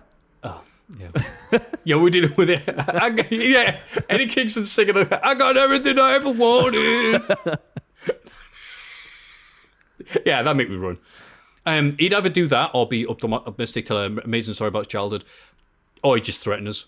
Yeah. Like a Chikara. Good times. So I would pick him. What about yourself, Jack? The first one that sprang to mind there was Kofi Kingston for some reason. I think he'd be good. He's always good when he's in the role of cheering on the other members of the New Day. And he does that thing, he's really good at repeating the same thing, but it sounds cool every time when he's like, that's how we do, that's how we do, that's how we do. I need that when I'm running, so I'll go for Kofi. Yeah. Alternatively, New Jack singing whatever song he feels like. Natural Born Killers? Yeah. Is it? Yeah, but that might get boring, so it switches up. It goes, what do you? And I go, fill me up, fill me up. But, yeah. Fill me up. Is it fill me up? Build me up. Just to break me down. Just to break me. Just to. Build me up. Buttercup, baby. Just let me down. Let me down. Mess me around. Worst of all. Worst of all. Okay, I don't want to get bloody copyrighted, lads. We're too accurate. We'll get to you saying the YouTube be like, nah, you're all right. Anyway, thank you, Kim from Cumbria. And a special mention now to Streamaholic. Speaking of good people doing good things. Yes, absolutely. Fantastic work. It sounds weird saying like the part of Cultaholic, but Cultaholic so huge, especially on Discord. For all the people there, the mods and sods getting together to do Streamaholic. They set the bar this low, and then they did it. Then they set it higher, then they did it. Then they did it higher again, and already gone the limit 3 times before they even put the bloody thing out. So fantastic work, well done. Thanks to everybody in the community who supported. Yeah, and thank you very much for watching and supporting and donating. Maybe and even else. streaming yourselves. Yeah. Hopefully everyone enjoyed it. Yeah. Woof woof moo moo to all of yous. A good day to our benevolent cult leaders. It says here, question number 3. After years of showing absolutely no interest in the lovely sport of professional wrestling, my partner has started watching The Odd Show with me, which has been very nice indeed. Okay. One thing I've really enjoyed is gauging her reaction. Now, gauging or gorging? Gauging. Good, just to make sure. Spelled gorging, but it said gauging. Gouging her reaction. Gouging her reaction to certain wrestling angles. We were watching Dynamite a few weeks ago, and during a match featuring Cody Rhodes, she started showing oh, come on, really? She started showing absolute contempt over absolutely everything he did. Like you and Ross this week. Oh, is this the thing? We could have done this better. Different reason though, Jack. Let me I Is this the later- thing? Okay. Oh, I see. I've just read the rest. I later asked her why. And it turned out she thought his neck tattoo was of a Confederate flag and that Cody's gimmick was that he was a white supremacist. So my question for you is, what is the wildest misconception you or someone you know has had about a wrestler or wrestling in general? All the best, David from Glasgow. Thank you, David. That is lyric- sensational. I'm trying to go through the lyrics of Cody's theme and wondering if they can be taken in a bad context, like a bit of a hard times with better men. My father said when I was younger. It could be. I don't know. It's the neck tattoo, solely the neck tattoo, isn't it? Yeah. Yeah. Nobody's the American Nightmare.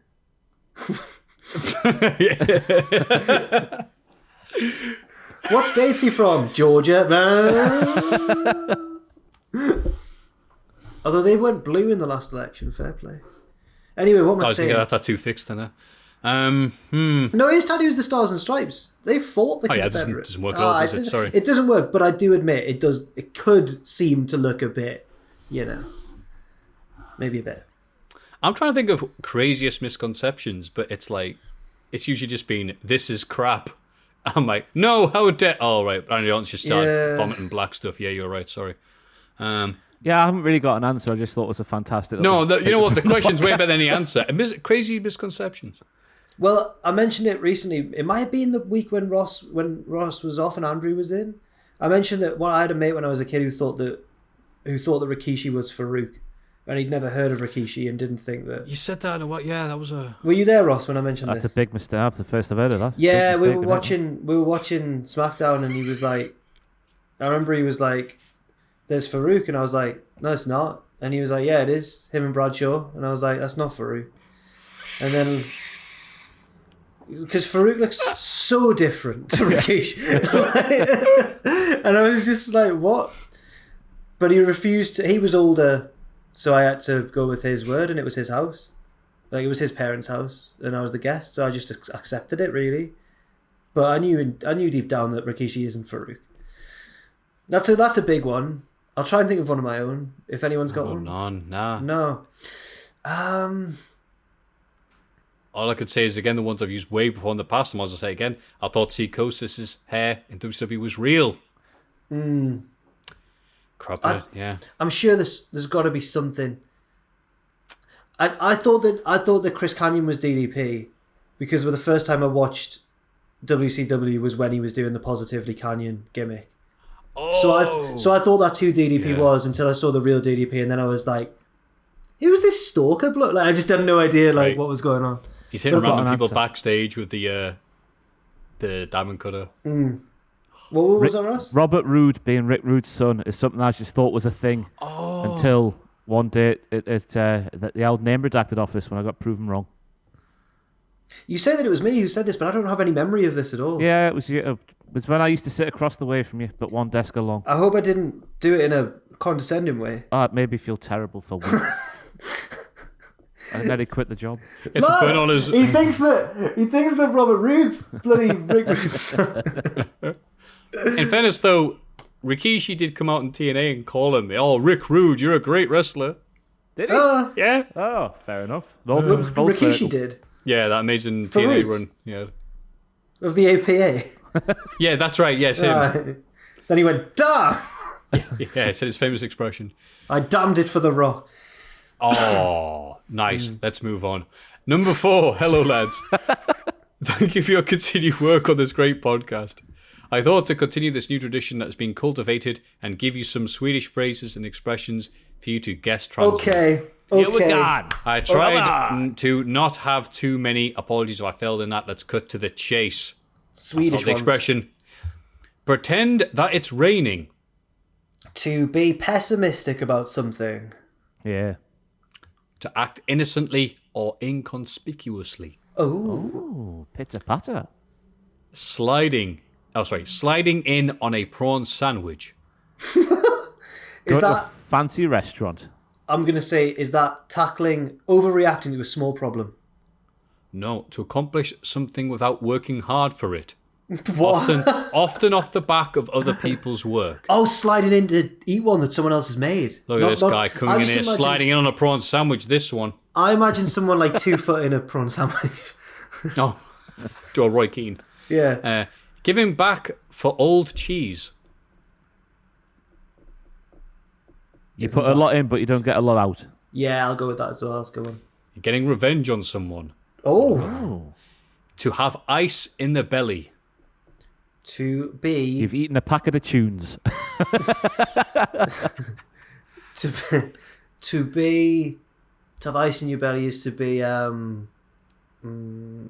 not easily... Like Snake. Not easily... to have a good constitution, like you can drink loads and you're not often sick. You know what I mean? Like you don't often get... You've got an iron constitution. Mm. Keeping calm during a stressful situation. Oh, that makes sense too. I've heard that one before. I wonder where I heard it. You have planted your last potato. To come runner-up at Eurovision instead of winning it. Clocking off for work at the end of the day. Clocking off for work. You are done for. Oh, Similar phrases. Crap boot. What crack boot? No, crap. Crap Like boot. Shane McMahon crap. A I crap didn't think crap would be part of the boot. Swedish vernacular. Crap boot. Unless it's the game Craps. No, surely not. A crap boot. Get out of here!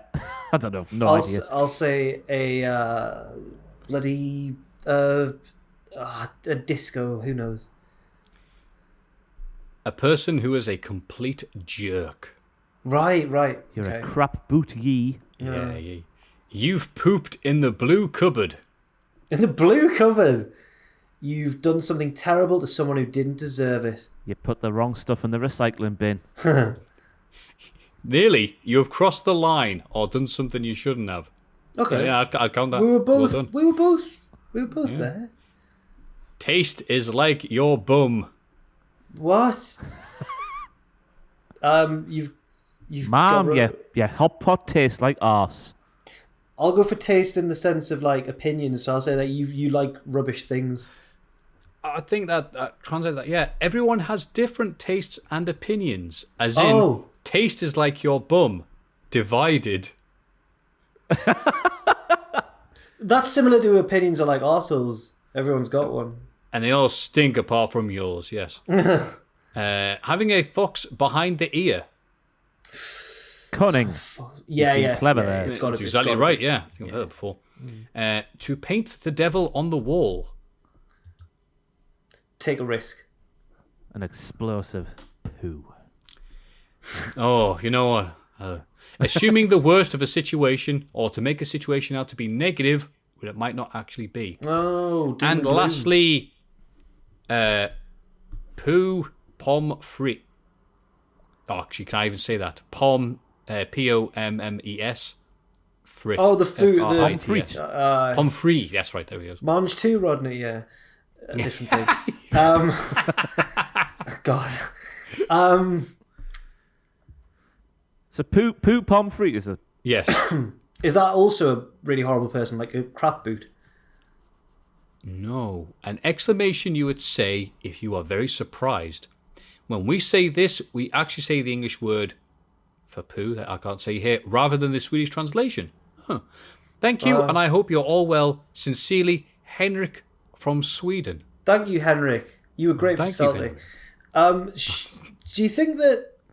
Sorry, Henrik. Do you think that... Have we had any Spanish ones yet? Because they are always saying that they S-word on the milk and stuff. Like, that's a term meaning, like, I'm just livid with this. Or I'm disgusted. We should really keep a map of where we've been so far around the world. Because I've got no idea, apart from Sweden now. Where have we been? England. South of London, wasn't it? Or something? Australia, New Zealand, we did well in that one. the southern states of America. That's it. Germany, maybe. Russia or Finland. Somewhere east. If a viewer has been keeping track of where we've been, just get a globe. Or a map, sorry. Yeah. Put the little pins in for where we've been. Yes. Wales? Wales? Ourselves. Wales, maybe. Bloody Wales. Yes, please do all the work for us. And after you've done it, send it to mailbag@cultaholic.com.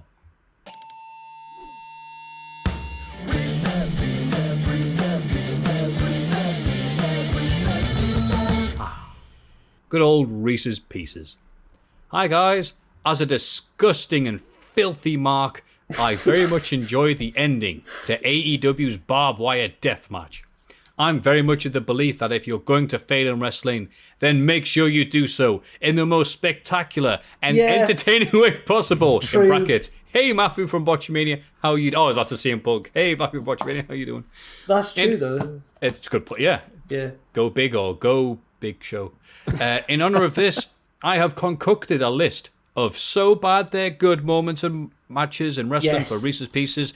I want to know which of these moments gives you the most cynical and sick pleasure. Oh, here we go. Get the cat excited. Where you could watch them over and over and laugh at the misfortune of others each time. Keep up the fantastic work on the podcast, Sean. Thank you, Sean. It's Sean with a hyphen over the A. Oh, is that Sian, maybe? It's Sian. I'm very much sorry, Sean, but you know what? Making a mess of your name would be very appropriate for this round, so I'm sure you appreciate it. Okay. We'll go with the best brain first. Ross can start us off, then take us to Jack to this guy here. Hulk Hogan enters the Dungeon of Doom, or Hulk Hogan sees the wall. Oh, it's the wall all day long. The wall, brother. Nah. The Dungeon of Doom, man. No, the actual wall. dungeon, like not the stable. When he's creeping in. Oh, he's looking all I've never been here before. There's no Hulkamaniacs here. And then he gets his hand and goes, oh, it's not hot. But every time I laugh at that. But the wall's a tiny speck on the horizon, miles away. And Hogan's like, that's the wall. Just got good eyesight. Hulk Hogan sees the Ultimate Warrior in the mirror, or Randy Orton sees Bob Orton covered in blood. I forgot about that. Oh, I'll go for the former on that one. I would as well, because I didn't actually mind the Bob Orton thing that much. Yeah. Yeah, because they did that one properly. So I'll go with Warrior in the mirror, visible to everybody, but Bischoff can't see, or whatever. Yeah, we were in Hogan's mind. Yes. But not a good place to be. Yeah. The Giant versus Hulk Hogan in a monster truck match, or Big Show versus Akabono in a sumo match. Oh, the monster trucks all day long, followed by the murder. Oh, no, sorry, not the murder. Would it have made a difference if he fell in the water? Was it the street or the water? Massive difference. Bischoff, what does it matter? He didn't just gives up visibly. He just goes, right, cool. Depends on the cleanup crew, mate. Yeah. Someone's got to clean up that pizza stain. It's also the monster truck match for me. One bit that I really enjoy as well is how you can visibly see the stunt drivers. Yeah. But Hogan and Giant are like, monster truck madness. Yeah. TNA electrified cage match, WCW Chamber of Horrors, or Horrors as they say in America, or WCW Doomsday cage match. Oh, wait, was that the 3-tiered one? Doomsday Cage was the one with like 19 bad guys versus Hogan and Savage. Oh god, I hate that one. I hate it. Chamber of Horrors was 91 Halloween Havoc, I think. The Dickie switch. Flippy Abdullah the Butcher in the chair going, oh, I'm dead, you know. Yeah. The second one for me, the one with Foley, where he has to sort of go, oh, that didn't fall down when it shouldn't have. Well, the split difference, I'll pick the TNA electrified cage match. Oh no, how can you tell it's electrified? Why? We're going to switch the lights on and off while Don West at ringside goes buzz, buzz into a microphone. Christ. I forgot about that match, actually. God, that's a happy memory to revisit. I saw that on Reddit this week, I think. Is that when they teased it for like, the match is like 12 minutes long or something before anything happens, and then is it Devon who gets thrown into it? I think it's Devon. Devon blades really heavy. Yeah. And it's like, what a waste. Buzz, buzz. King of the Road match. Another great one. Or James Storm versus Chris Harris in a blindfold match. I've not seen that one. Neither did they. But actually, I haven't seen it. So I'll go for the King of the Road. I might go for the blindfold one. Is it the one where the blindfolds keep falling off? or they can see through them or something. Like, just everything that could go wrong goes wrong. Yeah, because James Storm, I believe, blinded Karras. I think it's that way around. So it's like, well, if I can't see you, I'll have my revenge. We'll both blindfold one another and in a cage. And, the blindfold kept them falling off, and it's just rubbish. King of the Road match is more infamous because of its reputation. It's boring as hell with the finished version they put out. So, yeah, the blindfold match, at least with the crowd chanting. Was it Fire Russo during that? Yeah, it was during that because they'd already chanted Fire Russo. The last pay-per-view was Sting and Abyss in the coffin. That's right on this list. Anyway, carry on. Any WWE original Sin Cara match or any AEW Luther match? Any Luther match. It just looks like he shouldn't be there. I enjoy Luther matches, but the Sin Cara ones were sad. But Luther's having a ball. He's having a whale over time, so I go for Luther. Yeah, AEW's only got Luther on like Dark and stuff. And, doesn't do much. He main evented not long ago on Dynamite. Right. And the Jericho anniversary, whatever. It's like, all right. They hyped up Sin Cara. Luther's got a really deceptive voice. Do you remember when he called out -1 on his birthday and stuff? And he came out sounding Cowabunga, man. Yo, dude, it's your birthday? That's not bodacious, man. And I was like, your voice there. Much younger voice than he seems. I need to check out his Spooky Things podcast YouTube thingy. Have you seen this? What? No. He's got it's all about ghosts and ghouls and all that malarkey, I think. It's on YouTube somewhere. I hope it's like Derek Akora where Luther's playing the role of like, Mary loves dick.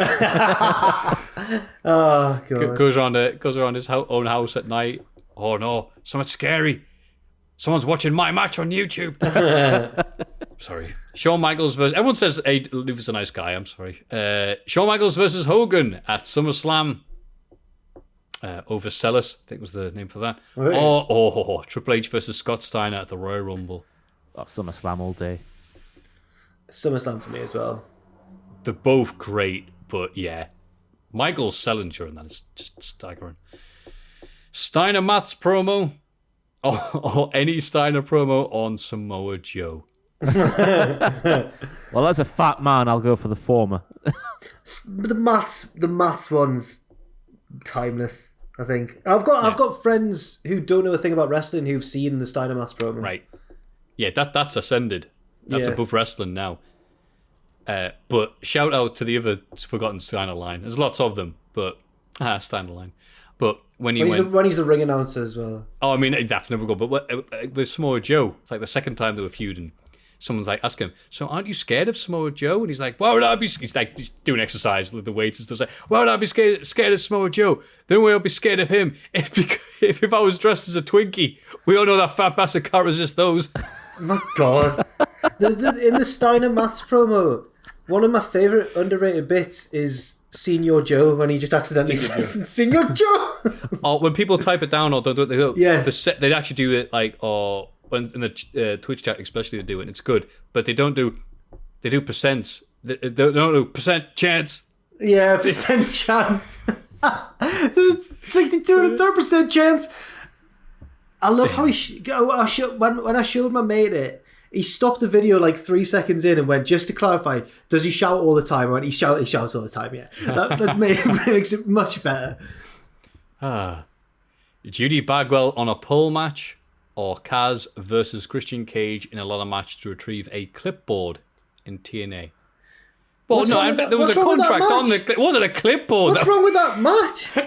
I talk about that match in the video on Christian Today and talk about how mint it is. Have I missed something terrible? Sean, or Shinu, as your name may be. Just to clarify, mate. Just to clarify. It's a contract. Yeah, I'm getting your name wrong as you've got this wrong. It's a contract on a clipboard. It's not for a clipboard. Is this... Yeah, I love clipboard. No, this has to be hopefully wrong because I've waxed lyrical about that match in today's Christian video. I never once looked at the actual clipboard. Christian does that famous promo where he goes, that's right, I am now king of the clipboard match. No, but it's Captain such a TNA. Clipboard. TNA would forget to put paper on the clipboard, though. Maybe it was. Wait, maybe that's it. Did the paper fall off? No. Oh, you know what, Sean? You know what? No. I defer. You're right. I think the paper the contract flew off at one point. The match was still good, but did the contract fall off? But they're like, Well, the clipboard's still up there, so you know what, John? You know more about botches than I do. Balls. I'm very sorry. During the match, Cage was legitimately busted open above his eye. In the video, I said he bladed, so that's strike one. Midway through the encounter, the contract fell off the clipboard that hung above the ring, which changed the objective to just grabbing the clipboard to win. I completely forgotten. I remember that match being good. Sean, again, I'll say it again. Very sorry. You are right. Kaz won the contest after causing Cage to fall off the ladder onto Styles and Tomko, who were interfering on Cage's behalf, and then ascending the ladder to grab the clipboard, thereby becoming number one contender to the TNA World Heavyweight Championship. Was that the Christian Coalition? I think so. Stable, yeah. Drop a beat. No. Yeah. That or Judy Bagwell. Judy Bagwell for me after all that. I've never seen that match in full, so I got to go for the clipboard. Which apparently I've never also seen in full because I thought I remembered it, but I don't. Apparently. Wow. Well, clearly I'm getting old and forgetting things, so I'll just say the clipboard match. Just 'cause I forgot that moment. RoboCop saves Sting or May 19. Oh, RoboCop saves Sting.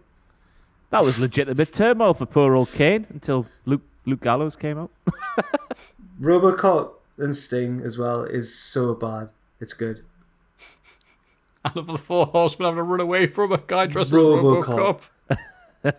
The legendary Four Horsemen.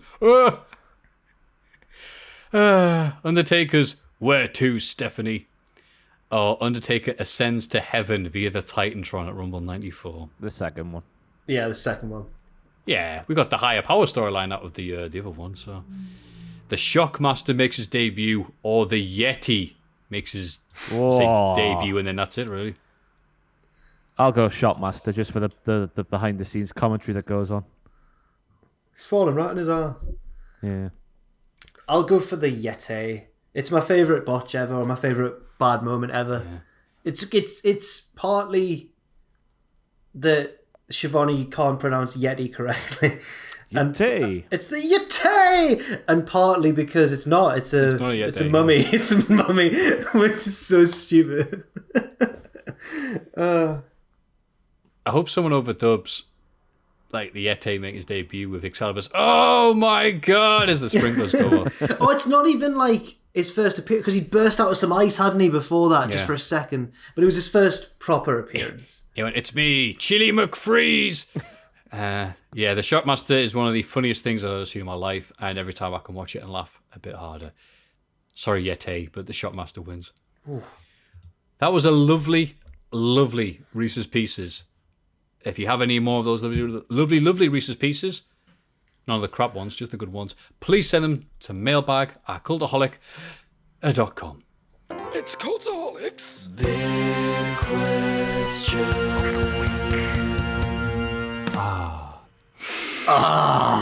What a stupid podcast. Maffew.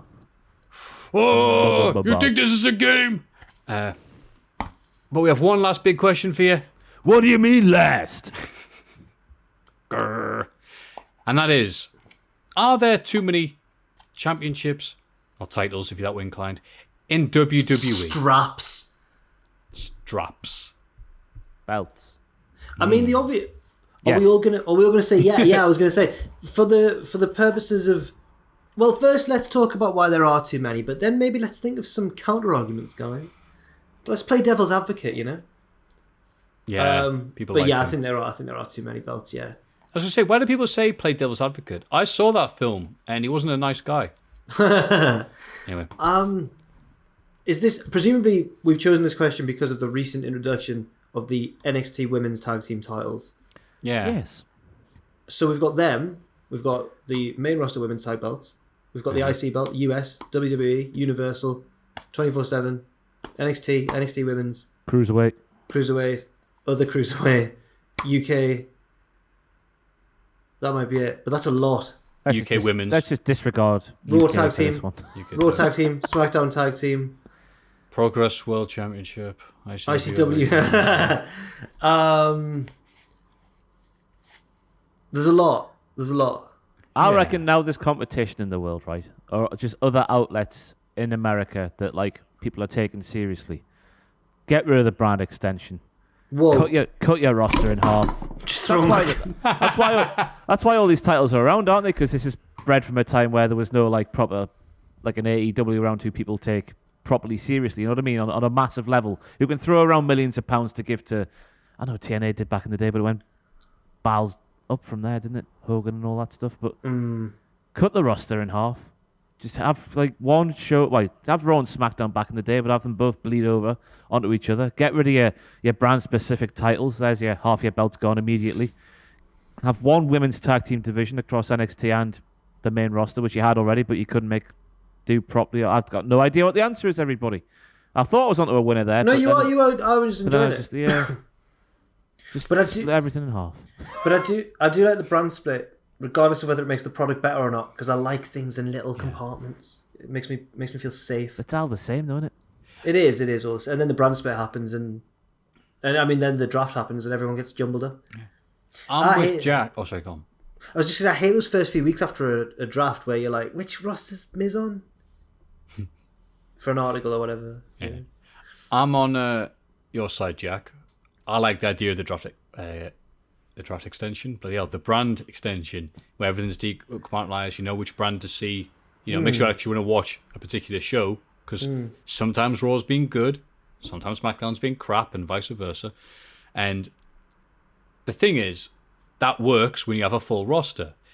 During these, don't say it, COVID times, they've carried on as if everything's all right. There's nothing to panic. Nothing. No, don't worry. Everything's all right. And it's clearly not been the case. They don't have enough people on the roster to keep it going. So the fact that they have all these titles and things and they don't mean that much is weird. NXT, I think, can get away with it because they seem to have done a much better job with that. I don't know why that is. There's not been that many issues with NXT. Well, there have been, actually. But you know what I mean. Maybe part of it's that their titles change hands less frequently as well. There we go. That's a much better way of saying what that might be why. Yeah, maybe. No, I was thinking that might be a reason for it. Because it makes them mean more, so it doesn't necessarily matter that they've just introduced a new tag belt, maybe. And I reckon NXT will do a better job, just because of the sheer amount of women they've got down there in the division. And the main roster's tag teams, they're always just thrown together, aren't they? There's very few proper women's tag teams that you'd go, oh, they are actually a tag team, not just two singles people put together. My favourite tag team is Mandy and Dana, for example. Because they are both blonde and they have muscles. And they're strong, Yeah. Naomi and Lana both enjoy dancing. Shayna and Nia don't like each other but stay together because of gold. They're both hard. Yeah. Charlotte, who else is there? Charlotte and Asuka. Yeah. There's no proper tag teams. They split up the Iconics and they were the only proper tag team in the women's division. Sasha and Bayley, I guess, could be considered as one, but their story is long and winding, isn't it? Yeah, they had a good story that just happened to have the women's tag titles. Yeah. Alexa and Nikki. How did they become a thing? It looked it was so weird because it looked like Alexa was just using Nikki to win tag matches, and it's like, oh, she's just setting her up, and then she never turned on her. It's like, oh, it's actually good friends. That's nice. Bayley kept going, don't trust Alexa, she's bad, and Alexa went, actually, it's Bayley who's the bad one, and then she was right in the long run. Yeah. Oh, well done, Alexa. And then she got possessed. Now she's a demon, and Nikki is a sassy cowgirl. Employed, yeah. Yeah. Oh, bless her. Can you name all the champions in WWE? Between the three of us, can we name all the champions? Show by show. Show by show. Monday Night Raw, you have your WWE champion, which is Bobby Lashley. You have your Raw Tag Team champions in the Hurt Business, Shelton and Cedric. Then you have the US champion, which is Riddle. Yep. The women's tag titles are seen more on there than anywhere else, so that's Shayna and Nia. Wait. No. Is it not? Did Charlotte? I thought it was Charlotte and Asuka. Is it Charlotte and Asuka? Yeah. I thought weren't Shania just on NXT last week? Shania? I like that. No, they did win. You're right. No, I think I'm wrong. Oh I'm very my sorry, god, mate. Yes, we're wrong. It's Shania. It's Shania. Okay, Ross currently in the lead. Yeah. Shania. Who else is on Raw? That's it for Raw. No. 24/7 champion is Bad Bunny. Bad Bunny. NXT's on a Wednesday. Let's go for NXT. NXT champion is Finn Balor. Did we do Raw Women's Champion, Asuka? Raw Women's Champion is Asuka as well. There you go. That's the full set for Raw. There we go. But that's, to be fair, that's not our fault. She's just never. Well, I know she's not seen currently. She's not been on for a teeth, while, though. but even when she was fit, she was very much an afterthought. It's is a her shame. fault. That's her a fault, yeah. different issue by itself. She's being lazy. I've heard she's lazy. I'm joking. It's not her fault at all. NXT, the Champions Balor for the men. Shirai for the ladies. Shotzi and Ember are the women's tag team champions in NXT. The men's tag team champions are Danny and Wani still, isn't it? Oh, is it? Oh, I had no idea who that was. As you're checking on that, you've got 2 cruiserweight champions. It's MSK. No, MSK won the Dusty Classic. MSK is just the classic champions. You're right. It's Birch and Lorcan. Escobar and Devlin are the 2 cruiserweight champions. Volta, if we're doing UK. Yeah. Oh God, the UK. Bollocks to the UK, man. My God, the UK tag pretty team deadly. champions. Oh yeah. I'm sad that I know that. And the women, Kaylee Ray. That was Still a guess. Ray. Great. I'm just going to check how long Volta's been the UK champion for. 700 days, I reckon, now. Must be closing in on 700.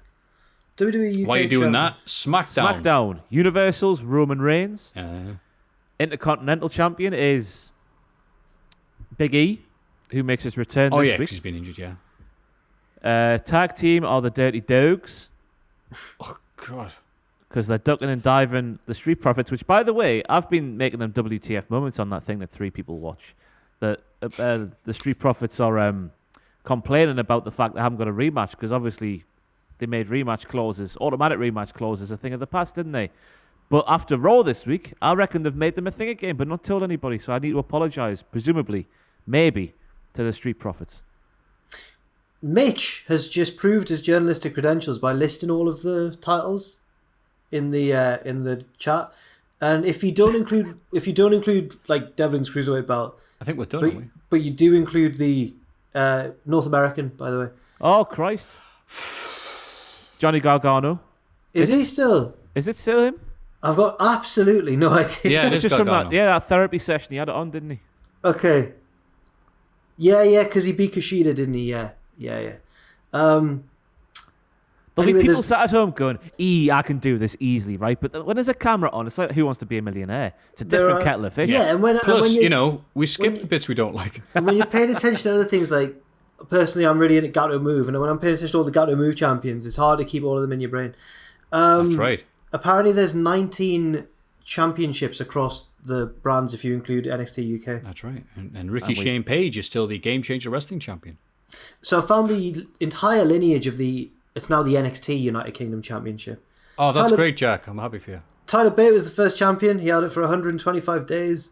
Then Pete Dunne. Pete Dunne for 685 days. And then Volta for 707 days and counting. And then what happened after that?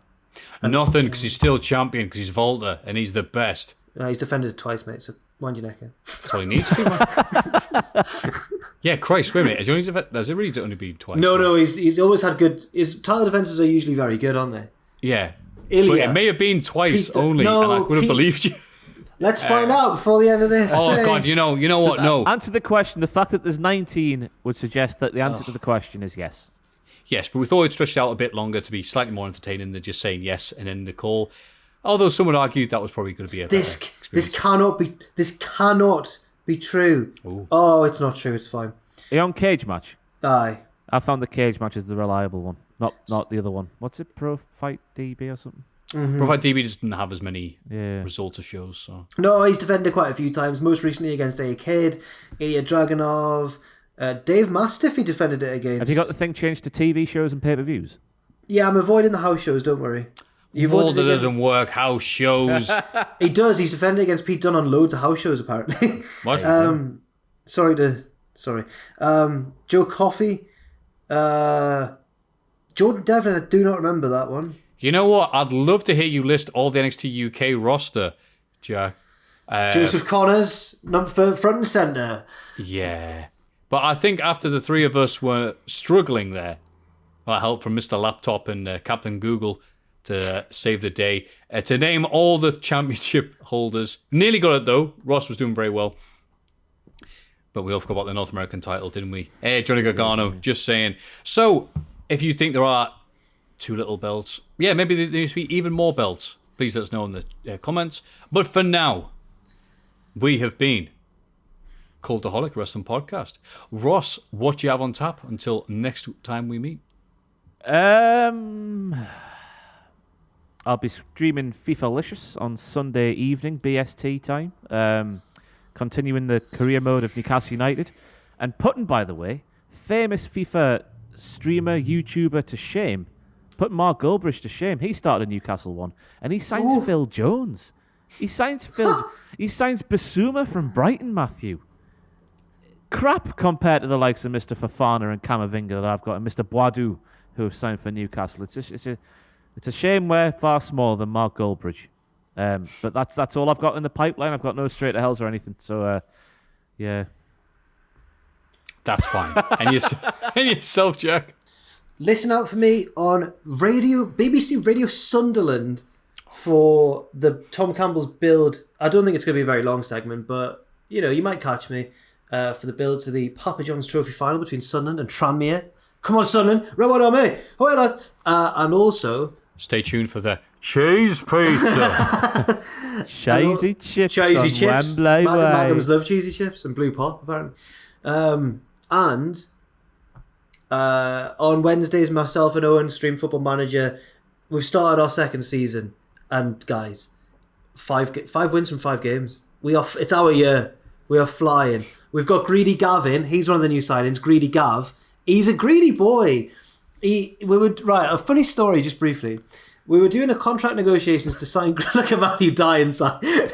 We were doing the contract negotiations to get him in, and he went, "Oh, I'll take those wages, but if I get 10 assists, you have to give me like $1,000 at the end of the season." We were like, 10 assists, quite a lot of assists.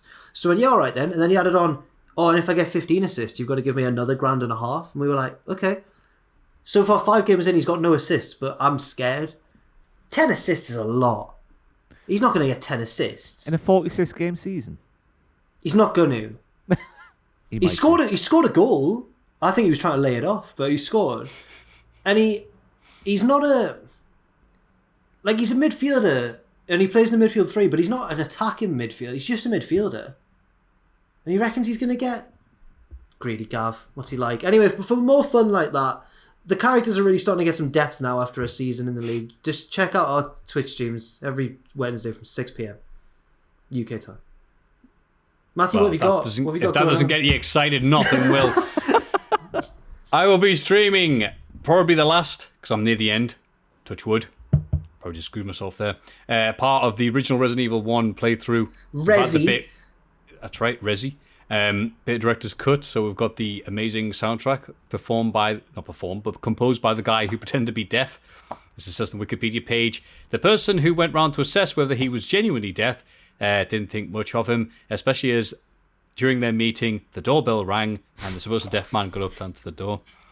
That'll be happening 6 p.m. GMT. You might have had a buzzer. You never know. Our flick goes on last week for a bit there, Maffew.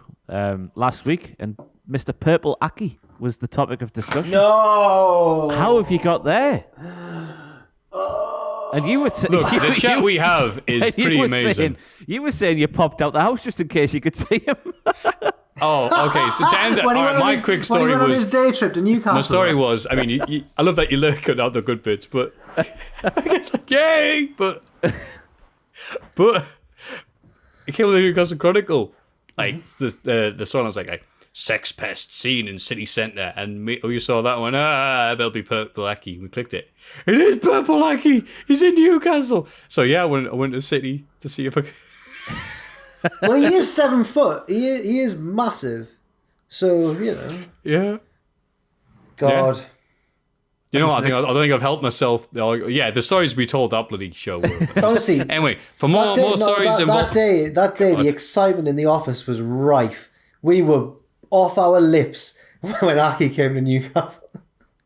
We're getting River straight to hell. Apart from Owen, who was quite scared. Yeah, bless her. It was literally like, was it like within the first month or two that Owen moved up here from Liverpool and Purple Aki had followed him? Oh, no. Oh, and we were like, did you hear about him growing up? He was like, my mum used to scare me with it. Like, parents used to scare their kids, like, don't stay out late, Aki will get you.